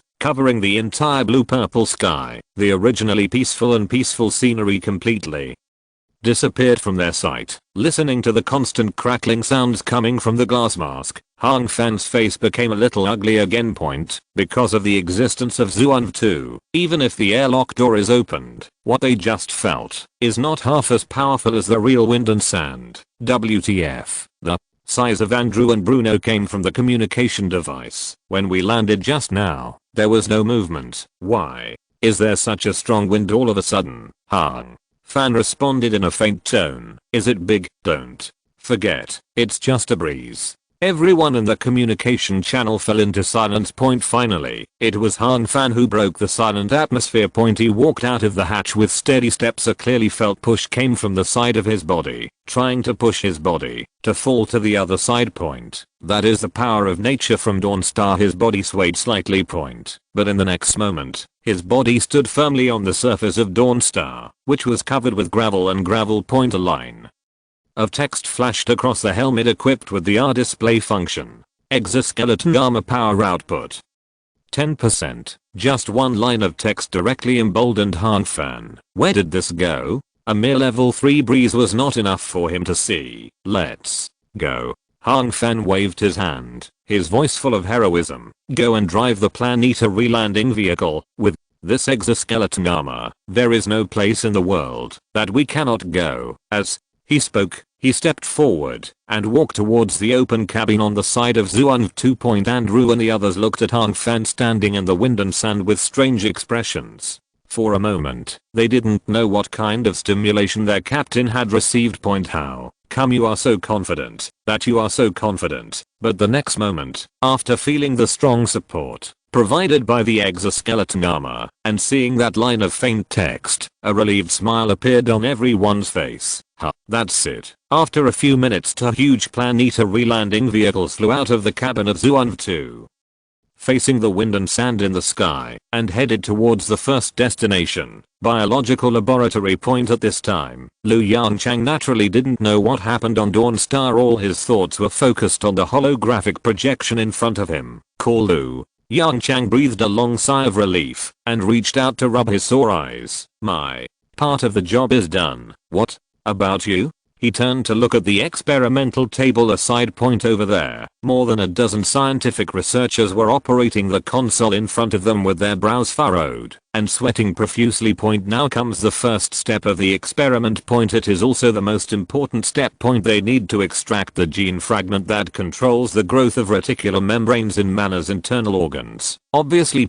This job is not easy to accomplish. Otherwise, these researchers would not be so exhausted. Professor Mao Zengzi raised his hand to wipe the sweat from his forehead and smiled bitterly. You are too fast, Lu. Yongchang shrugged and raised his hand to wave. The next moment, the numerous holographic projection images in front of Mao Zengzi and others were instantly reduced by less than half. I'll help you complete part of it, Lu Yongchang said briefly, and buried his head in the experimental table in front of him again. Note, current wind speed 18 km/h. The watch vibrated slightly. A message appeared simultaneously in the holographic projection above the console. Han Fan didn't pay attention to the wind speed in front of him and continued to concentrate on operating the planetary landing vehicle. The fully enclosed planetary landing vehicle has a complete internal circulation system. Therefore, they do not need to wear full spacesuits. A planetary landing vehicle that uses a small fusion reactor as its power source will obviously not be hindered by this small wind resistance. Under Han Fan's driving, the huge planetary landing vehicle crossed the rugged terrain and drove in a straight line towards the destination. Woohoo! Bruno's excited shout came from the side. This is the correct way to land on the planet. Han Fan glanced to the side. Bruno was waving his right hand and celebrating loudly with Andrew, which was different from the free atmosphere in the starship. In the past, Han Fan should have participated in this celebration. But now, as the captain, he could only suppress his excitement and said in a deep voice, there are thousands of roads, but safety is the first. If you drive irregularly, your loved ones will shed tears. You, too, sit in your seats. If you keep making trouble like this, I will report you and put you in solitary confinement for 2 days. Andrew, Bruno, the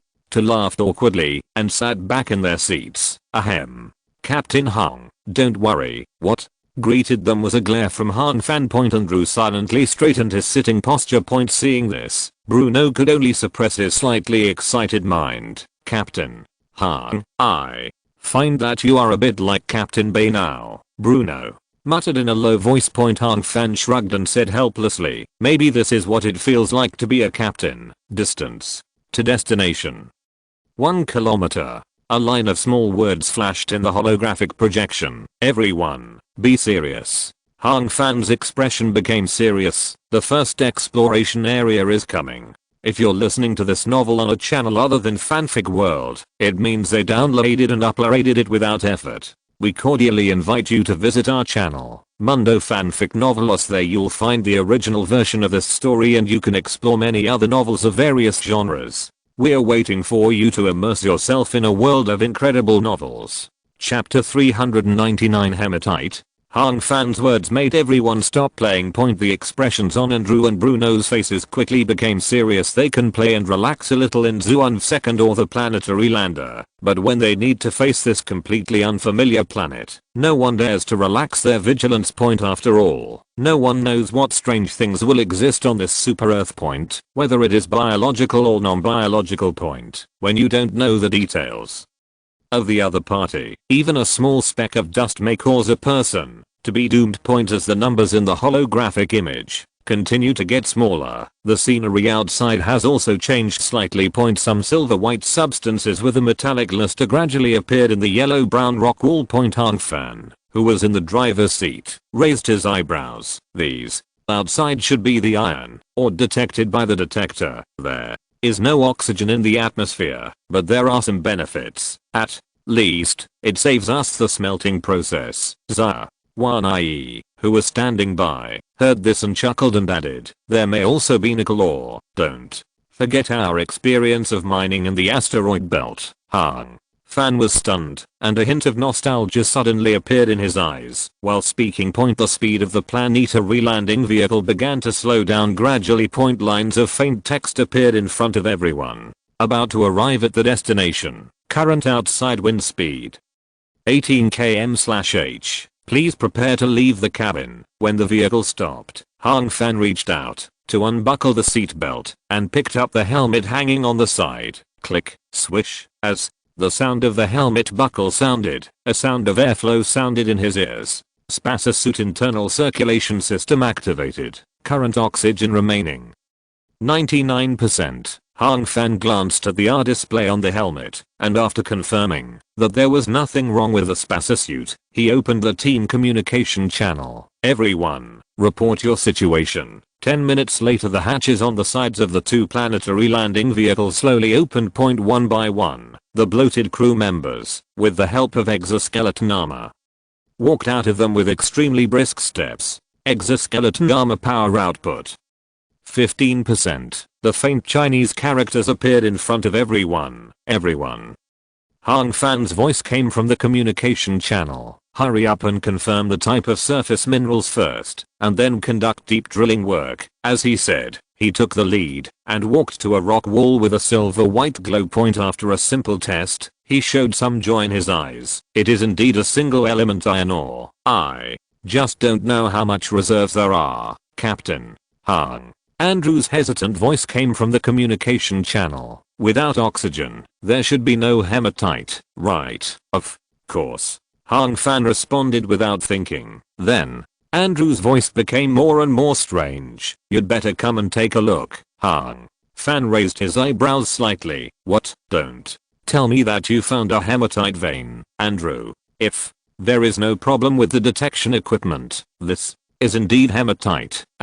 Andrew's voice paused. The amount of hematite seems to be quite a lot. Even in the dust everywhere, there is a small amount of hematite. Han Fan. He raised his head suddenly and looked at the dust all over the sky. The main color is still yellow.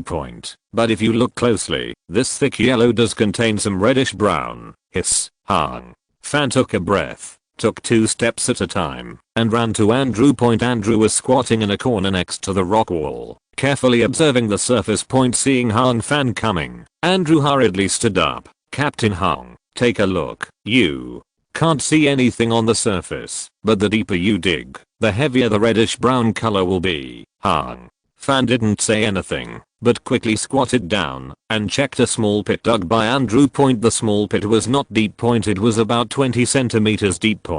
But it can be clearly seen that under the yellow sand, there are more and more reddish brown gravel. He carefully took out a little reddish brown substance from the small pit and put it into the detection instrument beside him. Not long after, the test results appeared on his watch. Fe203, hematite. Looking at the test results in front of him, he fell silent. It was outrageous, but the test results were right in front of him. Suddenly, Hang Fan seemed to remember something. He walked quickly to the tool pile nearby and picked up a high-strength alloy engineer shovel. He randomly selected a place, controlled the exoskeleton armor, and shoveled it hard. The power output value of the exoskeleton armor soared instantly. The shovel also sank into the ground easily. Sure, he pulled out the shovel with force, bringing out some of the sand under the ground. It was reddish brown again. Seeing Hang Fan's unusual movements, the team members also realized the problem and picked up the engineer shovels to follow suit. 1 place, 2 places, 3 places, reddish brown, or reddish brown. Hang Fan dropped the engineering shovel in his hand and took a deep breath of the air in his helmet. Okay. As soon as the exploration work started, a problem was discovered. Hematite is common. Countless traces of hematite can be seen on the Earth, on Mars, and even in the supermoon overhead. But on this planet, on the Dawn Star without oxygen, hematite is absolutely impossible to exist. But now, so much hematite is in front of them. In Hang Fan's view, this can only explain one problem. Once upon a time, there was oxygen on this Dawn Star. What about oxygen? There is oxygen, water, suitable temperature, magnetic field. This is simply the perfect place to give birth to life. But the current Dawn Star is extremely desolate. What happened in the meantime? Could there be civilization relics hidden somewhere on Dawn Star? Or even alien creatures? Questions appeared in his mind like a revolving lantern. Hang Fan felt a chill on his back. Without any hesitation, he raised his wrist and pressed a button on the watch. A miniature holographic projection is projected from the watch. Perhaps because of the strong wind and sand, the holographic projection was not very clear, and the picture was even slightly torn. But everyone present did not pay attention to this inconsequential question. They all gathered next to Hang Fan and looked nervously at the miniature holographic image in front of them. Hang Fan skillfully operated a few buttons and sent a help signal to the Earth above Dawn Star. Everyone, return to the planetary landing vehicle immediately. After issuing the help signal, Hang Fan issued the order in a deep voice. Chapter 400 Hematite from Guanwei. As the captain of the team, Hang Fan is responsible for the lives of all the team members on his shoulders. Even if the possibility of encountering danger is only 0.01%, he must choose the most stable approach. Under Hang Fan's order, several team members ran towards the planetary landing vehicle not far away with nervous expressions. As for Hang Fan, he slowly followed the back of the team, holding the engineer shovel that had just been thrown on the ground, and vigilantly observed the surrounding rock walls and sand. After all the team members entered the hatch of the planetary landing vehicle, he controlled the mechanical exoskeleton and ran quickly towards the open hatch. During this period, he held the engineer shovel in his hand tightly, fearing that there would be any unexpected situation. After all, this is how it is played in movies or TV series. When the captain returns to the safe zone, some accidents often occur then. It is a classic scene of Calabash brothers saving his grandfather. He doesn't want to encounter such a scene. Hang Fan looked at the surrounding environment vigilantly, while thinking wildly in his heart. Fortunately, the road was smooth, except for the yellow sand all over the sky. There was nothing unusual. He kicked his right leg hard, and with the help of the exoskeleton armor, Hang Fan directly crossed the last 3 meters and entered the planetary landing vehicle. Close the hatch. The moment the voice fell, the same hatch as the starship slowly fell down, making a dull sound. The heavy hatch gave everyone a sense of security. In the communication device, only a series of slightly rapid breathing sounds remained. The pressure has stabilized. A gentle female voice sounded in the helmet. Hang Fan took a long breath, chuckled and said, "Let's go to the disinfection room. Next, wait for the news from the Earth above the Dawn Star." Earth Command Center. Fang Zhu frowned, looking at the huge holographic projection in front of him, which was already full of red warnings. Hematite, he muttered to himself. How could there be hematite on the Dawn Star? Yes, it's not just Han Fang's team. Almost every team responsible for a source exploration has sent similar reports. There is a large amount of hematite underground on Dawn Star. This is totally inconsistent with human cognition. Could it be that? Did oxygen really exist on Dawn Star before? Even, has life appeared on this desolate planet? For a moment, Fang Zhu was in a state of confusion before there was a definite answer. The infrastructure work that had just begun on the surface of Dawn Star had been completely stopped and those exploration teams scattered in various areas also returned to the relatively safe planetary landing vehicle, waiting for instructions from Earth. After thinking for a while and not coming to a conclusion, Fang Zhu turned his head and asked the scientific researcher beside him, "Is Feng Yuanlian here?" "Here." A hurried male voice came from the gate of the command center. The middle-aged man panted and ran to Fang Zhu in a hurry. "Academician Fang, are you looking for me?" Fang Zhu nodded gently and signaled the holographic projection in front of him with his eyes. "You are studying cosmic mineral resources. Let's see what's going on." The middle-aged man didn't have time to catch his breath and quickly looked forward. Just one glance. He widened his squinting eyes. "Hematite? How is it possible?" Looking at Feng Yuanlian, who had the same reaction as him, Fang Zhu shook his head helplessly. "Academician Feng, is it possible for hematite to appear on the current Dawn Star?" "Impossible. Absolutely impossible." Without any hesitation, Feng Yuanlian denied it directly. "Then, what about before?" Hearing this, Feng Yuanlian suddenly hesitated.